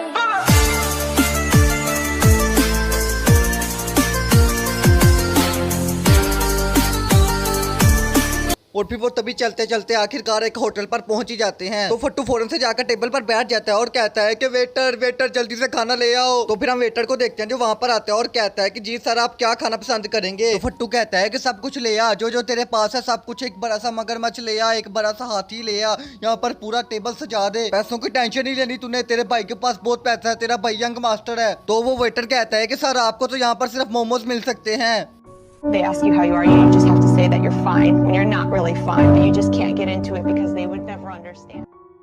तो फिर टेंकी कहता है कि फट्टू क्या हो गया तुझे, क्या तुझे अभी भी लगता है कि तू अपनी हान फैमिली में बैठा हुआ है। और फिर बाई हैचू वेटर से कहता है कि हम सब के लिए एक एक प्लेट मोमोज ले आओ। मगर तभी हम फट्टू को देखते हैं जो उदास बैठा होता है और कहता है कि भाई ये तू मुझे किस जगह पर ले आया, यहाँ पर तो खाने को भी कुछ नहीं मिलता। तो टेंकी कहता है कि अबे क्यों मरी मछली वाला मुंह बना रहा है, ऐसी जगह पर तुझे मोमोज भी मिल जाए तो ये भी बड़ी बात है। और फिर तभी हम देखते हैं कि वो सब लोग मोमोज खाने लग जाते हैं। तो वो वेटर कहता है कि सर क्या मैं पूछ सकता हूँ कि आप लोग कहाँ जा रहे हैं। तो टेंकी बताता है कि हम यूशा माउंटेन पर जा रहे हैं। तो ये सुनकर वेटर थोड़ा हैरान हो जाता है और कहता है कि सर आप मेरी बात माने, आप वहाँ पर ना जाएं, क्योंकि कुछ दिन पहले कुछ कैरेज भी वहीं पर ही जा रहे थे तो उनको चोरों ने लूट लिया और बाकी सभी बंदों को जान से मार दिया। आप अपने पीछे ये जो 2 बंदे देख रहे हो ना, ये बड़ी मुश्किल से वहाँ से बचकर भाग के आए हैं। तो फिर बाई हैचू वेटर से कहता है कि क्या आपको किसी और रास्ते का पता है जिस रास्ते से हम यूशा माउंटेन पर पहुंच जाएं। तो फिर वो वेटर उनको एक मैप देता है और कहता है कि अगर आप लोग इस रास्ते से जाएंगे तो आप सेफली पहुंच जाएंगे, लेकिन आप लोगों को टाइम ज्यादा लगेगा। और फिर यहाँ पर कुछ देर रेस्ट करने के बाद वो सब लोग अपनी जर्नी पर दोबारा निकल जाते हैं। मगर हम उस वेटर को देखते हैं जो एक ईवल स्माइल देता है और तभी हम एक घर के ऊपर सूशवान को भी देखते हैं।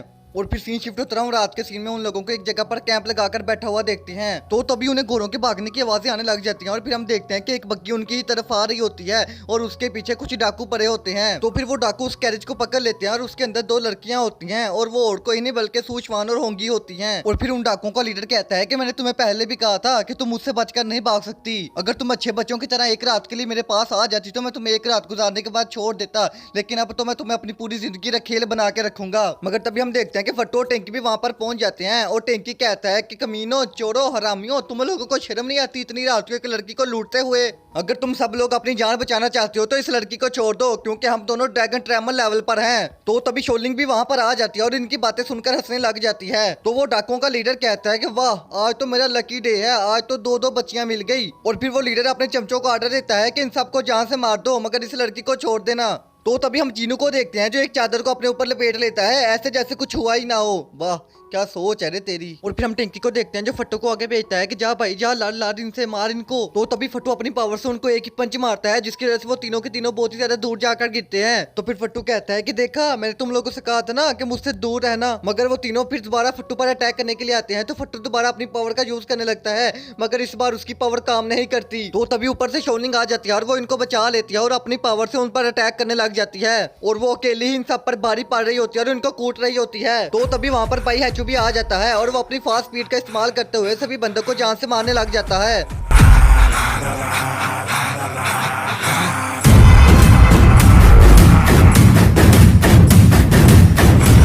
और फिर तभी हम एक तीर को देखते हैं जो भाई हैचू को लगने वाला होता है, मगर शोलिंग उसको बचा लेती है और वो तीर शोलिंग को टच करके निकल जाता है। तो शोलिंग की ऐसी हालत देखकर फट्टू भाई हैचू पर गुस्सा करने लग जाता है कि कैसे फाइटर हो तुम, तुम्हें एक लड़की बचा रही है। तो तभी शोलिंग फट्टू पर ही गुस्सा करने लग जाती है कि तुम अंकल पर क्यों चिल्ला रहे हो, मेरी ही गलती थी, मैं जो सामने आ गई, और वैसे भी मुझे एक मामूली सी खरोच ही लगी है, कुछ भी नहीं हुआ। और फिर सीन शिफ्ट होता है, हम सूचवान को देखते हैं जो टेंकी और फट्टू का शुक्रिया करती है उनकी जान बचाने के लिए। तो फट्टू कहता है कि क्या मैं पूछ सकता हूँ कि आप इतनी रात को कहाँ पर जा रहे थे? तो होंगी कहती है कि हम शोलू बिजनेस के लिए जा रहे थे, लेकिन रास्ते में हमें चोरों ने लूट लिया और हमारे सभी गार्ड्स को मार दिया, सिर्फ मैं और मेरी बड़ी सिस्टर ही बचे। तो फट्टू कहता है कि हम यूशा माउंटेन जा रहे हैं, लेकिन शोलू हमारे रास्ते में ही पड़ता है, क्या आप हमारे साथ चलेंगी? तो तभी टेंकी फट्टू को ठुड्डा मारता है और कहता है कि भाई हम तो अपनी हिफाजत नहीं कर सकते, इनकी कहां से करेंगे? तो फिर सूचवान कहते हैं कि अगर आप लोग हमें अपने साथ लेकर जाओगे तो हम भी आप लोगों को सेफ रास्ते का बताएंगे, क्योंकि हम इस रास्ते से बहुत दफा गुजर चुके हैं और हमें पता है कि कब इस रास्ते पर तूफान आते हैं और कब वोल्फ का अटैक होता है। तो फिर फट्टू कहता है कि देख भाई, मैप लेकर घूमने से अच्छा है कि हम 2 बंदों को अपने साथ ले जाएं जिनको सही रास्ते का पता है। तो फिर टेंकी मान जाता है और कहता है कि मुझे मंजूर है। और फिर नेक्स्ट मॉर्निंग हम उन सबको देखते हैं जो दोबारा अपनी जर्नी पर निकल जाते हैं। तो टेंकी कहता है कि मिस सुषमान, आप इस जगह की लगती तो नहीं है, लेकिन फिर भी आपको इस जगह के रास्तों का कैसे पता? तो सुषमान कहती है कि हमारा शोलू में बिजनेस है जो हमें संभालना पड़ता है और वो जनरेशन से जनरेशन चलता आ रहा है, इसलिए हमारा इस रास्ते पर आना जाना लगा रहता है। और फिर तभी टेंकी और फट्टू को सामने धुआं नजर आता है, तो वो भागते हुए वहां पर पहुंचते हैं और वो देखते हैं कि ये उनकी ही ब्रांच होती है जो तबाह हो गई होती है और वहाँ हर तरफ लाशों के ढेर लगे होते हैं। तो फिर फट्टू कहता है कि आखिर इतनी हिम्मत किसकी होगी कि जैंग फैमिली पर अटैक कर सके? तो फिर टेंकी जब अंदर देखता है तो उसे वहां पर लूजर नजर आता है जो कि जख्मी हालत में पड़ा होता है। तो वो उसके पास जाकर पूछता है कि आखिर ये सब किसने किया और अंकल जी कहाँ पर हैं? तो लूजर कहता है कि यंग मास्टर, जब हम यहाँ पर आए तो हम पर किसी ने अटैक कर दिया जिसमें हम सब बहुत ही ज्यादा जख्मी हो गए थे। तो फिर कैप्टन जी अकेले उनसे फाइट करने लग गए और अब पता नहीं वो कहाँ पर हैं, पता नहीं वो जिंदा भी होंगे या मर गए होंगे, प्लीज आप उनको बचा। तो हेलो गाइस, एपिसोड की स्टार्टिंग में हम टेंकी को देखते हैं जो एक गार्ड से पूछता है कि तुम्हारी ये हालत किसने की और अंकल ये कहाँ पर हैं? तो वो बंदा बताता है कि हम जब यहाँ पर आए तो हम पर अटैक हो गया जिसकी वजह से हम सब जख्मी हो गए, मगर कैप्टन ये उनसे फाइट करते रहे और फाइट करते करते पता नहीं वो कहाँ चले गए, पता नहीं अब वो जिंदा होंगे या नहीं, प्लीज यंग मास्टर आप उन्हें बचा ले। और वो टेंकी को एक हाथ भी देता है। तो फिर टेंकी जब उस लेटर को पढ़ने लगता है तो वो बंदा उठकर भाग जाता है। तो फट्टू कहता है कि शिट, ये तो एक ट्रैप था। और फिर तभी हम शोलिंग को देखते हैं जो उसको पकड़ने के लिए जाने लगती है। तो तभी हम एक तीरों की बारिश को देखते हैं जो उनकी तरफ ही आ रही होती है, मगर भाई हैचू जल्दी से शोलिंग को पकड़ लेता है और उसको अंदर वापस भेज देता है। और फिर अंदर के सीन में हम बाकी लोगों को देखते हैं जो अपने सामने कोई ना कोई चीजें रख के उन तीरों से बच रहे होते हैं। और फिर तभी हम कुछ गार्ड्स को देखते हैं जो ऊपर से उन पर हमला कर देते हैं। तो फट्टू और शोलिंग उनसे लड़ने लग जाते हैं और अपनी अपनी पावर से उनको मारने लग जाते हैं। और फिर तभी हम एक गार्ड को देखते हैं जो सुषमान पर अटैक करने के लिए जाने लगता है, मगर टेंकी फौरन से जाकर उसके अटैक को डोज कर लेता है। और फिर टेंकी गुस्से में उसको सिर्फ एक ही मुक्का मारता है जिसकी वजह से उसकी वहीं पर ही मौत हो जाती है। तो तभी टेंकी अपने हाथों की तरफ देखने लग जाता है और कहता है कि आखिर मुझ में इतनी पावर कहां से आ गई। और फिर तभी हम भाई हैचू को भी देखते हैं जो तीरों का मुकाबला करके जिंदा वापस आ जाता है। और फिर हमें कुछ टाइम बाद का सीन दिखाया जाता है जहाँ पर टेंकी कहता है कि हमें जल्दी से जाकर अंकल जी को ढूंढना होगा, वो यहीं कहीं पर गए होंगे। तो सुषमान कहती है कि जरा रुक जाओ, और तभी वो अपने रुमाल को हवा में फेंकती है और कहती है कि हवा का रुख ठीक नहीं है, बड़े बड़े तूफान आने का खतरा है, हमें अभी बाहर नहीं निकलना चाहिए। तो फिर फट्टू भी टेंकी को कहता है कि क्यों ना भाई हम थोड़ा इंतजार करके चले जाएं। तो टेंकी कहता है कि मेरे पास इतना टाइम नहीं है, अगर तुम लोगों को डर लगता है तो तुम लोग यहीं पर छुपे रहो, मैं चला उनको ढूंढने। तो फिर फट्टू टेंकी के पास आता है और कहता है कि भाई तू तो नाराज ही हो गया, मैं चलता हूँ ना तेरे साथ, ये छोटे मोटे तूफान मेरा क्या बिगाड़ लेंगे, मेरी 100 किलोग्राम की बॉडी है। और फिर हम शोलिंग को देखते हैं जो कहती है कि मैं भी आ रही हूँ, और तभी वो बाई हैचू को भी इशारा कर देती है। तो फिर होंगी कहती है कि मास्टर क्या ये सब पागल है या इनको अपनी जान की कोई परवाह नहीं। और फिर तभी सीन शिफ्ट हो जाता है, हम जैंग बाई चैन को देखते हैं जो बुयू को कहते हैं कि क्या लूलन सेट से कोई खबर आई। तो बुयू बताता है कि हमारी लूलन ब्रांच पूरी तरह से तबाह हो चुकी है और डिवीजन लीडर कैप्टन जी वुशिन गोस्ट टाउन में इस बात की इन्वेस्टिगेशन करने के लिए गए हुए हैं। तो जैंग बाई चैन कहता है कि किंग फैमिली वालों की हिम्मत इतनी ज्यादा बढ़ गई कि उन्होंने हमारी फैमिली से सीधा टक्कर ले ली। तो बुयू कहता है कि माय लॉर्ड, मुझे लगता है कि किंग फैमिली वालों को लूलन सिटी के बारे में किसी ने बताया है, वरना उनको कहाँ खबर लगनी थी। तो जैंग बाई चैन कहता है कि तुम इस मैटर को छोड़ दो, इसको मैं खुद ही हैंडल कर लूंगा, तुम कोई शुई को खबर कर दो कि वो लूलन सिटी जाए और वहाँ जाकर टैंकी की हिफाजत करे, और अगर किंग फैमिली वालों ने वहाँ पर कोई गड़बड़ करने की कोशिश की तो वो बिना माफी के उनको जान से मार दे। और फिर वो कहता है कि अच्छा ये तो बताओ ये टैंकी अभी तक पहुँचा कहाँ पर है। तो बुयू कहता है कि अगर टाइम के हिसाब से अंदाजा लगाया जाए तो अभी तक लूलन ब्रांच पर पहुँच गए होंगे, अगर आप कहें तो मैं एक डिवीजन टीम भेजकर टैंकी और बाकी लोगों को वापस बुला लेता हूँ। तो जैंग बाई चैन कहता है कि नहीं, कोई जरूरत नहीं है, अगर गलती से भी टैंकी हेवन लेटर टोम में एंटर कर जाता है तो उसे जानना होगा कि वो कौन है और उसकी असली हकीकत क्या है। और फिर सीन शिफ्ट हो जाता है, हम टैंकी और बाकी लोगों को देखते हैं जो रेगिस्तान में चल रहे होते हैं, मगर तभी वो अपने सामने एक बहुत बड़े तूफान को आते हुए देखते हैं। तो फट्टू कहता है कि लो लग गई हमारे, ये कोई छोटा मोटा तूफान नहीं है, ये तूफान तो मेरी 100 किलो की बॉडी को भी उठा के ले जाएगा। और फिर तभी वो सब लोग तूफान के अंदर एंटर कर जाते हैं जहाँ पर उनसे चला भी नहीं जा रहा होता। तो सुषमान कहते हैं कि जल्दी से सभी ऊंट को जोड़कर एक दीवार बना लो। तो फिर वो सारे जल्दी से ऊंट की एक दीवार बनाकर उसके पीछे बैठ जाते हैं। तो बाई हैचू कहता है कि हमें कुछ देर के लिए ऐसे ही बैठे रहना होगा जब तक तूफान थम नहीं जाता।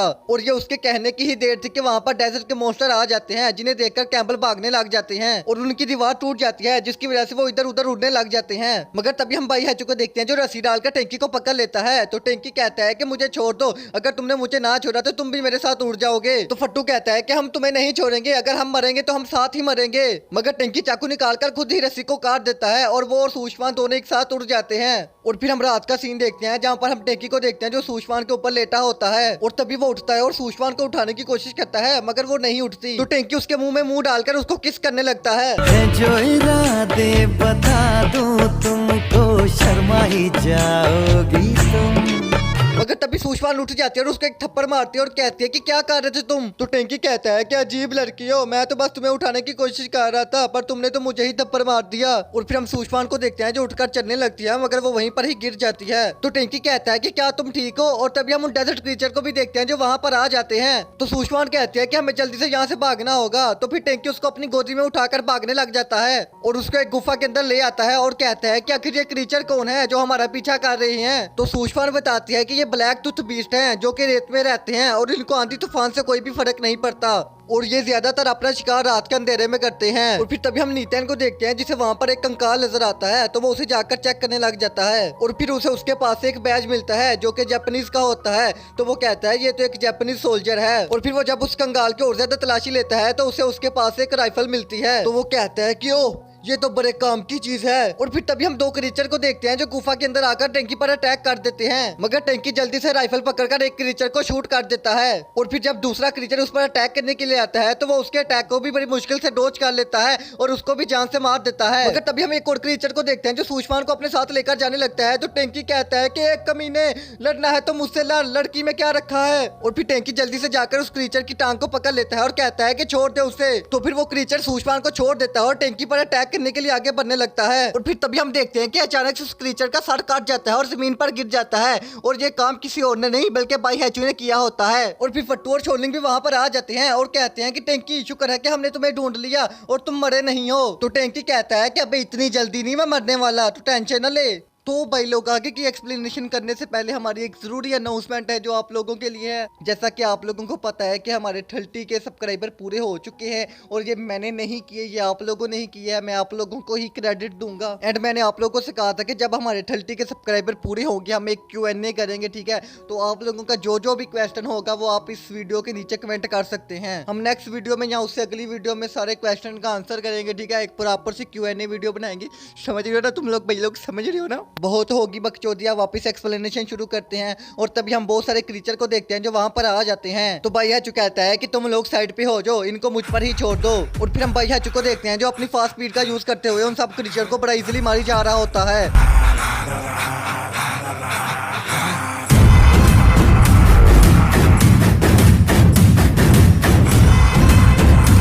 और फिर तभी हम उन क्रीचर के बॉस को भी देखते हैं जो वहां पर आ जाता है, मगर भाई हैचू उसको भी बड़ा इजीली मार देता है। तो फिर फट्टू कहता है कि वाह भाई हैचू वाह, तुमने तो कमाल ही कर दिया, तुमने तो इतना इजीली क्रीचर के बॉस को मार दिया। अगली दफा अगर मुझे कहीं जाना होगा तो मैं तुम्हारे साथ ही अपना कॉन्ट्रैक्ट साइन करूंगा। और फिर फट्टू उस क्रीचर के अंदर अपना हाथ डालकर एक चीज को बाहर निकालता है जिसके अंदर से रेड कलर का ऑरा निकल रहा होता है। तो शोलिंग कहती है कि भैया ये क्या है। तो फट्टू कहता है कि ये बच्चों के खेलने की चीज नहीं है, ये एक बहुत ही ज्यादा। तो हेलो गाइस, एपिसोड की स्टार्टिंग में हम अगेन सब लोगों को देखते हैं जो अपनी जर्नी पर दोबारा निकल जाते हैं। और वो इतने दिनों से चल रहे होते हैं जिसकी वजह से वो बहुत ही ज्यादा थक गए होते हैं। और तभी उन्हें अपने सामने एक टाउन नजर आता है, तो वो लोग भागकर उस टाउन में जाने लगते हैं। और ये टाउन कोई मामूली टाउन नहीं होता, बल्कि ये वॉशिंग गोस्ट टाउन होता है जिसके बारे में एल्डर जो ने बताया था। और फिर वो सब लोग जब टाउन के पास पहुंचते हैं तो उन्हें वहां पर एक शीप नजर आता है। तो टेंकी कहता है कि ओए फट्टू वो देख, तेरा खोया हुआ भाई, उसका और तेरा हेयर स्टाइल सेम ही है। तो फट्टू कहता है कि हैंडसम लग रहा है, उसको पता है कि आज के जमाने में कौन सा फैशन चल रहा है। और फिर वो सब लोग टाउन के अंदर जाते हैं तो टाउन पूरा का पूरा खाली होता है, मगर वहां पर कुछ लोग होते हैं जो कि स्टैचू बने होते हैं। और तभी फट्टू को वहां पर एक शॉप नजर आती है, तो वो फौरन से जाकर उस शॉप पर बैठ जाता है और कहता है कि वेटर, ओए वेटर कहाँ मर गया है, भूख लगी है, खाना दो। मगर हम उस वेटर को देखते हैं जो एक जगह स्टैचू बना होता है। तो फिर फट्टू पीछे से जाकर उसको एक थप्पड़ मारता है और कहता है कि क्या तुम बह रहे हो। और तभी हम देखते हैं कि उस बंदे का सर उतर के नीचे गिर जाता है। तो फिर फट्टू जब उसका कटा हुआ सर जमीन पर देखता है तो उसका हाथ कांपने लग जाता है और वो टेंकी को कहता है, भाई तेरी कसम, मैंने इसको सिर्फ आराम से मारा था, मुझे क्या पता था कि इसका सर ही काट कर नीचे गिर जाएगा। और फिर तभी हम एक पर्ची को भी देखते हैं जो स्टैचू के पास से गिरती है, तो टेंकी उसको पकड़कर पढ़ने लग जाता है। और फिर वो जब बाकी स्टैचू बने हुए लोगों के पास जाता है तो उन पर भी एक पर्ची लगी होती है, तो वो सभी पर्चियों को उठाकर पढ़ने लग जाता है और कहता है कि ये सब तो मर चुके हैं। तो फट्टू कहता है कि ऐसा कैसे हो सकता है, ये लोग तो जिंदा लग रहे हैं जैसे अभी बोल पड़ेंगे। तो टेंकी बताता है कि इस टाउन के सारे लोग 10 साल पहले एक ही दिन मर गए थे। और तभी उन्हें शोलिंग की चिल्लाने की आवाज आती है, तो वो दोनों भागकर उसके पास पहुंचते हैं जहाँ पर शोलिंग कह रही होती है कि भैया ये देखो मुझे पानी का कुआं मिला। तो फिर वो सब लोग जल्दी से पानी पीने लग जाते हैं और कहते हैं ये पानी तो बहुत ही ज्यादा साफ है। और फिर हम शोलिंग को देखते हैं जो शीप के साथ खेलने लग जाती है और कहती है कि अच्छा तो तुम यहाँ पर बैठे हुए हो। तो फिर फट्टू कहते हैं कि आखिर ये ओल्ड मैन कौन है और ये शीप इसके पास आकर क्यों बैठा हुआ है। और तभी वो ओल्ड मैन अचानक से हरकत करने लग जाता है, तो फट्टू उसके सामने अपना हाथ हिलाता है और कहता है ये तो अंधा है। और फिर हम टेंकी को देखते हैं जो उस ओल्ड मैन को ग्रीट करता है और कहता है कि सर लगता है कि आप एक डॉक्टर हैं, क्या आप मेरी दोस्त के लिए कोई मेडिसिन बना देंगे क्योंकि वो बहुत ही ज्यादा इंजर्ड हो गई है। तो फिर वो ओल्ड मैन एक लकड़ी लेता है और वहाँ पर लिखता है कि सब मर चुके हैं। तो फट्टू कहता है कि तुम्हारे कहने का मतलब क्या है, क्या तुम मरे हुए यहाँ पर बैठे हुए हो। तो फिर टेंकी फट्टू को शांत करवाता है और वो उस ओल्ड मैन से द एंशिएंट सिटी ऑफ लुलैंड का रास्ता पूछता है, मगर वो ओल्ड मैन लिखता है कि सब मर चुके हैं। तो ये देखकर फट्टू को बहुत ही ज्यादा गुस्सा आने लग जाता है, मगर तभी हम जीनू को देखते हैं जो वहाँ पर कुछ प्लेटों को छेड़ रहा होता है। तो वो ओल्ड मास्टर उसे देख लेता है और उस पर अटैक कर देता है, मगर हम शोलिंग को देखते हैं जो बड़ी मुश्किल से उसके अटैक को डॉज कर लेती है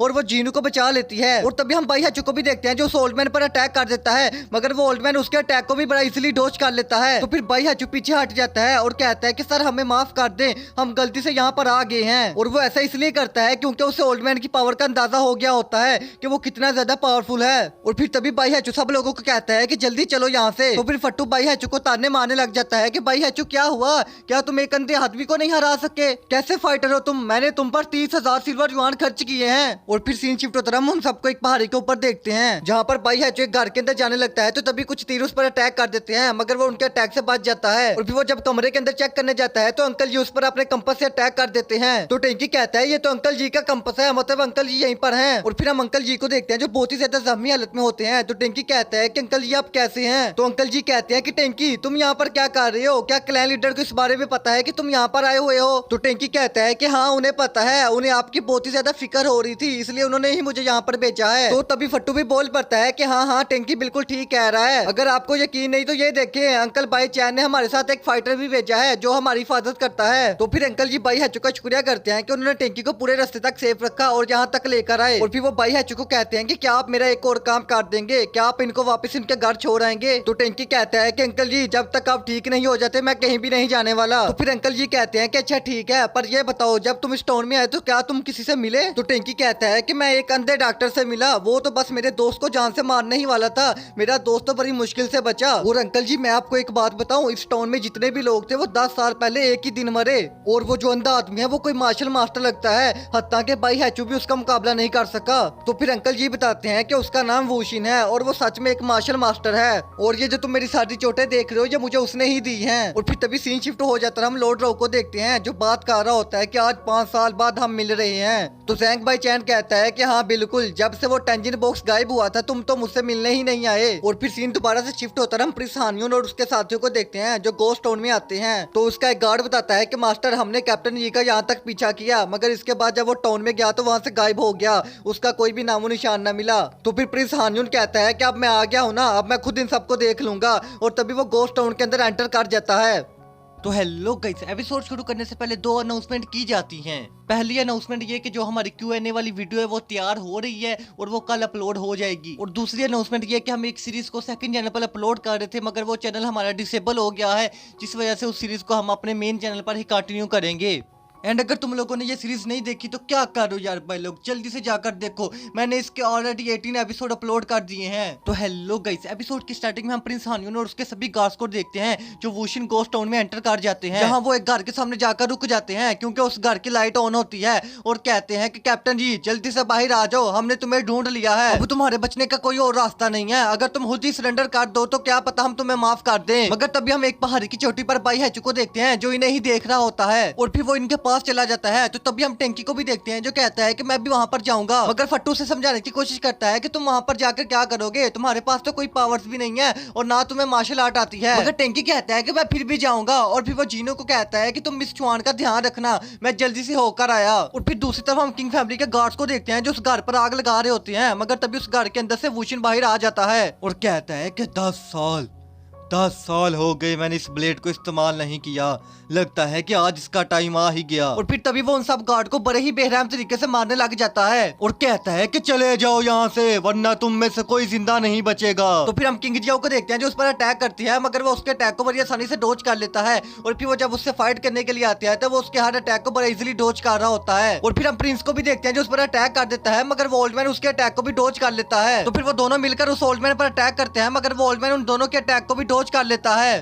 और फिर तभी हम कैप्टन जी को भी देखते हैं जो वहां पर आ जाते हैं और कहते हैं कि प्रिंस हानियोन क्या तुम्हें जरा भी शर्म नहीं है कि तुम एक अंधे आदमी से फाइट कर रहे हो, अगर तुम्हें लड़ना है तो मुझसे लड़ो, उसे छोड़ दो, उसने क्या बिगाड़ा है तुम्हारा। तो फिर किंग जियो कहते हैं कि तुम लकी थे जो बच गए लेकिन अब नहीं बचोगे, और तभी वो उस पर अटैक कर देती है जिससे कैप्टन जी दूर जाकर गिरता है। और फिर तभी हम भाई हैचू को भी देखते हैं जो ऊपर से इन सबको देख रहा होता है, और तभी उसकी नजर अचानक घर के अंदर 2 लोगों का पड़ती है, तो वो घर के अंदर चला जाता है। और फिर वो जब घर के अंदर जाकर देखता है तो वहाँ पर एक लड़की और उसकी मदर होती है जो कि स्टैचू बने होते हैं। और फिर भाई हैचू को वहाँ टेबल पर एक लेटर मिलता है, और जब वो उस लेटर को पढ़ता है तो उसकी आंखों से आंसू निकलने लग जाते हैं। और फिर वो तभी उस छोटी बच्ची और उसकी मदर की स्टैचू को घर से बाहर ले आता है और ओल्ड मैन को इशारा करता है कि मैं तुम्हारे साथ हूँ। और फिर हम उस ओल्ड मैन को देखते हैं जो अपनी फुल पावर के साथ अटैक करता है, जिससे आसपास की जगह हिलने लग जाती है, और उसकी ब्लेड से एक पर्पल कलर का ओला बाहर निकलता है जिसे प्रिंस हानियोन भी डोज नहीं कर पाता और दूर जाकर गिरता है। और फिर तभी सीन शिफ्ट हो जाता है, हम सूशवान को देखते हैं जिसे होश आ जाता है, और फिर वो जब अपनी आंखें खोलती है तो वो बिल्कुल ठीक हो गई होती है और उसकी सारी पावर्स भी वापस आ गई होती हैं। और फिर जब जीनू उसकी तरफ देखता है तो वो डर जाता है और अपने ऊपर कंबल ले लेता है और कहता है कि मैंने कुछ नहीं देखा, प्लीज मुझे छोड़ दो। और फिर हम सूशवान को देखते हैं जो उसी फाइट वाली जगह पर आती है। तो टेंकी कहता है कि मिस सूशवान आप यहाँ पर क्या कर रही हैं, आपको रेस्ट करना चाहिए, यहाँ पर बहुत ही ज्यादा खतरा है। मगर हम सूशवान को देखते हैं जो अपनी पावर से टेंकी को दूर गिरा देती है। तो ये देखकर शोलिंग और फट्टू के मुंह खुले के खुले ही रह जाते हैं कि आखिर इसके पास इतनी पावर कहाँ से आ गई।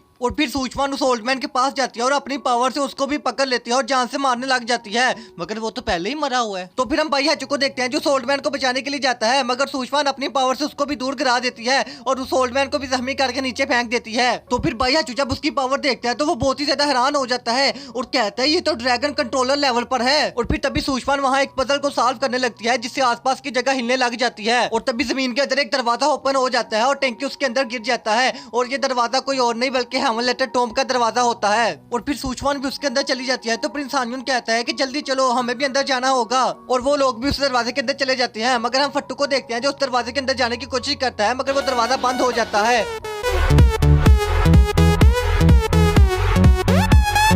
और फिर हम अंदर के सीन में टैंकी को देखते हैं जो फिसलता हुआ एक अजीब सी जगह पर पहुंच जाता है। जहां वो आसपास देखता है तो वहां आसपास बहुत ही ज्यादा स्पेशल प्लांट लगे होते हैं। तो टैंकी कहता है कि अब मैं ये कौन सी जगह पर आ गया। और फिर तभी हम सूचवान को भी देखते हैं जो उसके पास से गुजरती है। तो टैंकी कहता है कि आखिर हो कौन तुमने हमारा फायदा उठाया है, तुम यहाँ पर आना चाहती थी इसलिए तुमने पूरे रास्ते कमजोर बनने का नाटक किया। मगर सूचवान उसकी किसी भी बात का जवाब नहीं देती और आगे चलती जाती है। तो फिर टैंकी भी चुप करके उसके पीछे पीछे चलने लग जाता है और कहता है कि मेरा फायदा इसी में ही है कि मैं इसके साथ रहूं। और फिर बाहर के सीन में हम फट्टू को देखते हैं जो एक बड़े से पत्थर को लेकर उस दरवाजे को तोड़ने की कोशिश कर रहा होता है, मगर उस दरवाजे को कुछ भी नहीं होता। तो फिर शोलिंग कहते हैं कि पीछे हो जाओ, तुमसे तो कुछ नहीं होने वाला, मैं ही ट्राई करती हूँ। और फिर वो अपनी फुल पावर के साथ वहाँ पर एक पंच मारती है, मगर उस दरवाजे को फिर भी कुछ नहीं होता। तो फिर भाई हाचू कहता है कि तुम दोनों अपनी एनर्जी को वेस्ट करना बंद करो, ये दरवाजा ऐसे ओपन नहीं होने वाला। और फिर तभी हम जीनू को भी देखते हैं जो वहाँ पर आ जाते हैं और वो कांप रहा होता है। तो शोलिंग कहते हैं कि जीनू क्या हुआ तुम्हें, क्या तुम ठीक हो, कहीं उस लड़की ने तुम्हें कोई नुकसान तो नहीं पहुंचाया। तो जीनू कहता है कि नहीं नहीं मैं ठीक हूँ, पर वो आंटी दिखने में बहुत ही ज्यादा खतरनाक लग रही थी। तो फिर फट्टू कहता है कि जीनू मेरे दोस्त आजा आजा, मुझे कसम से तेरी बड़ी याद आ रही थी, मैंने तेरे लिए बहुत ही ज्यादा मुश्किल और स्पेशल काम ढूंढा है, तू वो पजल वाली मशीन देख रहा है ना, तुझे वो मशीन सॉल्व करनी है। और फिर दूसरी तरफ हम उस ओल्ड मैन को देखते हैं जो वापस जाकर उस छोटी बच्ची और उसकी मदर के पास बैठ जाता है। तो फिर हम भाई हाचू को देखते हैं जो उसके पास आता है और कहता है कि ये लो तुम्हारी बीवी और बेटी का खत। तो वो ओल्ड मैन उस हाथ को पकड़ लेता है और कहता है कि जूनियर प्लीज क्या आप मेरी हेल्प करेंगे। सो गाइस आज का हमारा एपिसोड यहीं पर खत्म होता है और नेक्स्ट एपिसोड में हम इस ओल्ड मैन की कहानी को जानेंगे। एंड भाई लोग यकीन मानो इस ओल्ड मैन की कहानी इतनी ज्यादा सैड होती है, जब मैंने पहली दफा देखी तो मेरी आंखों में आंसू आ गए थे। तो हेलो गाइस, एपिसोड के स्टार्टिंग में हम उसी ओल्ड मैन को देखते हैं जो भाई हाचू को कह रहा होता है कि मैं अभी बहुत ही ज्यादा कमजोर हो गया हूँ और अब मैं इन टाउन के लोगों की और ज्यादा हिफाजत नहीं कर सकता, तो क्या तुम इन सबको यहीं पर दफना दोगे और मुझे मेरे हाल पर छोड़ देना, कोई आंधी तूफान आएगा और मुझे उठाकर ले जाएगा। तो भाई हाचू कहता है कि आखिर तुम कब तक इस जगह पर रहोगे, आखिर तुम इस जगह को छोड़ क्यों नहीं देते। तो फिर वो ओल्ड मैन बताता है कि ये मेरी बेटी और बीवी है और हम इस छोटे से टाउन में रहा करते थे, यहाँ के लोग बहुत ही खुशी से अपनी जिंदगी गुजारते थे और मैं उनका इलाज किया करता था, जिसकी वजह से वो मुझे बहुत ही ज्यादा इज्जत देते थे और डॉक्टर कहते थे। और फिर मैं हर मंथ मेडिसिन लेने के लिए टाउन से बाहर जाता था और एक दिन वो आ ही गया जब मुझे टाउन से बाहर मेडिसिन लेने के लिए जाना पड़ा। और जब मैं टाउन से बाहर जा रहा था तो वहाँ सब लोग बहुत ही ज्यादा खुश थे और अमन ही शांति थी, मगर वो कहते हैं ना कि अमन और शांति ज्यादा देर तक नहीं रहती। तो जब मैं टाउन से निकला तो कुछ मार्क्स पहने लोगों ने टाउन पर अटैक कर दिया और वो उन लोगों को बंदी बनाकर मेरे बारे में पूछने लग गए, मगर टाउन के लोग मेरी बहुत ही ज्यादा इज्जत करते थे इसलिए उन्होंने उसे कुछ भी ना बताया। तो फिर वो मेरी फैमिली को बीच में ले आए और कहा कि इसकी फैमिली को हमारे हवाले कर दो वरना हम तुम सबको एक एक करके जान से मार देंगे। तो उनके लोग बहुत ही ज्यादा शरीफ और मासूम थे, वो अपने सामने इतने ज्यादा लोगों को मरता हुआ नहीं देख सकते थे, इसलिए उन्होंने मेरी बीवी और बेटी को उनके हवाले कर दिया। और फिर मैं जब वहाँ पहुंचा तो बहुत देर हो चुकी थी, उन्होंने मेरी बेटी और बीवी को फांसी दे दी थी, जिस पर मुझे बहुत ही ज्यादा गुस्सा आ गया और मैं गुस्से की आग में सभी लोगों को जान से मारना शुरू कर दिया और मैंने उनको गाजर मूली की तरह काटना शुरू कर दिया, मगर उनके एक बंदे ने मेरी बीवी और बेटी को पहाड़ी से नीचे फेंक दिया और मैं आखिरी दफा उनका चेहरा भी ना देख सका और ना उनको दफना सका, जिसकी वजह से मैं गुस्से की आग में पागल हो गया। और फिर मैं जब वापस टाउन पहुंचा तो वहाँ मेरे सामने टोटल 127 लोग थे और मेरी नजर में वो सारे लोग मेरे मुजरिम थे, क्योंकि मैं उनका इलाज करता रहा, मगर उन्होंने मेरा एहसान तक ना माना और मेरी बीवी और बेटी को दुश्मनों के हवाले कर दिया, जिस पर मैं उस दिन उन्हें सभी 127 लोगों को वहीं पर जान से मार दिया। मैं एक डॉक्टर जो अपने हाथों से लोगों की जिंदगी बचाता था, मैंने इन्हीं हाथों से उस दिन टाउन के सभी लोगों को जान से मार दिया। अब बताओ मुझे कौन सी सजा मिलनी चाहिए। तो भाई हाचू कहता है कि तुम नफरत की आग में अंधे हो गए थे। तो फिर वो ओल्ड मैन बताता है कि उसके बाद जब मैं थका हारा वापस अपने घर पहुंचा तो मुझे पता लगा कि टाउन के लोग तो बहुत ही ज्यादा ईमानदार और सादे थे, उन्होंने मेरी बेटी और बीवी की जगह किसी सेम उम्र की छोटी बच्ची और लड़की को उनके हवाले कर दिया था। मैंने जब अपने कमरे में देखा तो मेरी बेटी और बीवी जिंदा थे और मैं बेवकूफ अच्छे और बुरे में फर्क भी ना कर सका। अब मैं अपनी फैमिली को कैसे मुंह दिखा सकता हूँ।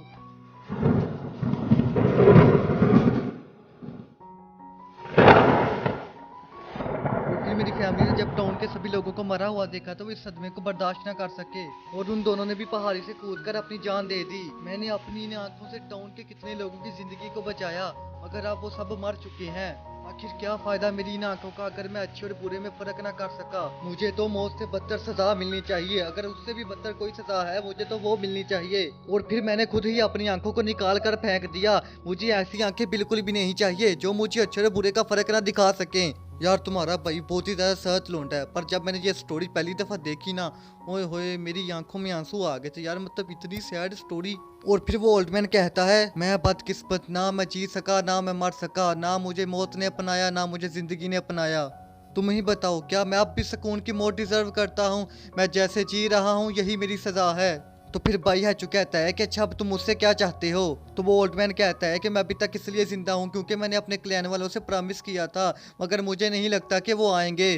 तो फिर भाई हैचू उस ओल्ड मैन को एक पिल खिलाता है जिससे उस ओल्ड मैन की सारी पावर्स वापस आ जाती है और वो बिल्कुल ठीक हो जाता है और कहता है कि हमको मिटा सके जमाने में दम नहीं, हमसे जमाना खुद है जमाने से हम नहीं। और दूसरी तरफ हम चीनू को देखते हैं जो उस पजल को सॉल्व कर लेता है और वह दोबारा से हमलेट टॉम का दरवाजा ओपन कर देता है। तो फिर वो ओल्ड मैन कहता है कि तुम सब एक दफा दोबारा सोच लो, क्या तुम अभी भी इसके अंदर जाना चाहते हो? अंदर बहुत ही ज्यादा खतरा है। तो फट्टू कहता है कि अगर अंदर खतरा है तो हम जरूर जाएंगे क्योंकि टैंकी को कुछ भी हो सकता है। तो फिर हम ओल्ड मैन और भाई हैचू को देखते हैं जो अंदर चले जाते हैं। तो फिर फट्टू शोलिंग को कहता है कि तुम्हें हमारे साथ आने की कोई जरूरत नहीं है, तुम ऊपर ही रहो और अंकल जी का ध्यान रखो, हम जल्दी वापस आ जाएंगे। और फिर सीन शिफ्ट होता है, हम हादिर को देखते हैं जो ट्रेजर कीपर को कहता है कि शोलिंग और फूशवान को गए हुए 1 मंथ हो गया है मगर वो अभी तक नहीं आए, मुझे उनकी चिंता हो रही है, तुम जाओ जाकर कुछ गार्ड के साथ पता करो और अगर वो मिल जाए तो उनको फौरन अपने साथ वापस ले आओ। और फिर हम टॉम के अंदर का सीन देखते हैं जहाँ पर हम उन सब लोगों को देखते हैं। तो तभी वो ओल्ड मैन कहता है, तुम सब इन कंकाल को अपने पीठ पीछे रख लो क्योंकि आगे उड़ने वाले क्रीचर मिलेंगे,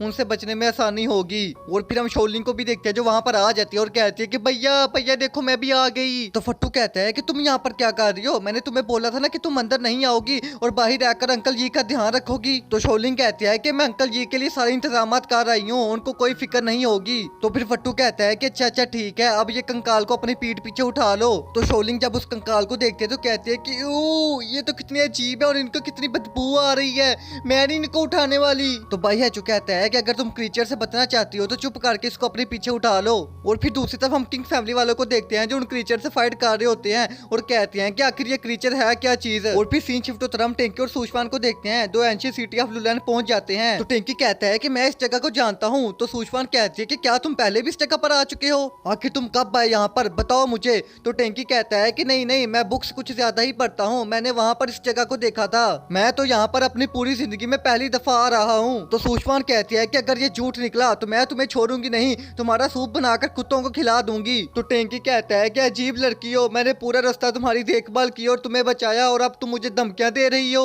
और फिर हम देखते हैं कि वो एंशिएंट सिटी ऑफ लुलान के अंदर चले जाते हैं जहाँ पर सूशवान कुछ ढूंढ रही होती है। सो गाइस आज का हमारा एपिसोड यहीं पर खत्म होता है। अब नेक्स्ट एपिसोड में हम देखेंगे कि आखिर इनको द एंशिएंट सिटी ऑफ लुलुलैंड पर क्या मिलता है और इनको कौन कौन से खतरों का सामना करना पड़ेगा। तो भाई लोग अगर तुम लोग चाहते हो कि मैं इसका नेक्स्ट एपिसोड भी जल्दी जल्दी अपलोड कर दूं तो उसके लिए तुम लोगों को मेरे चैनल को सब्सक्राइब करना होगा और कुछ भी नहीं बेल आइकन को प्रेस करना होगा।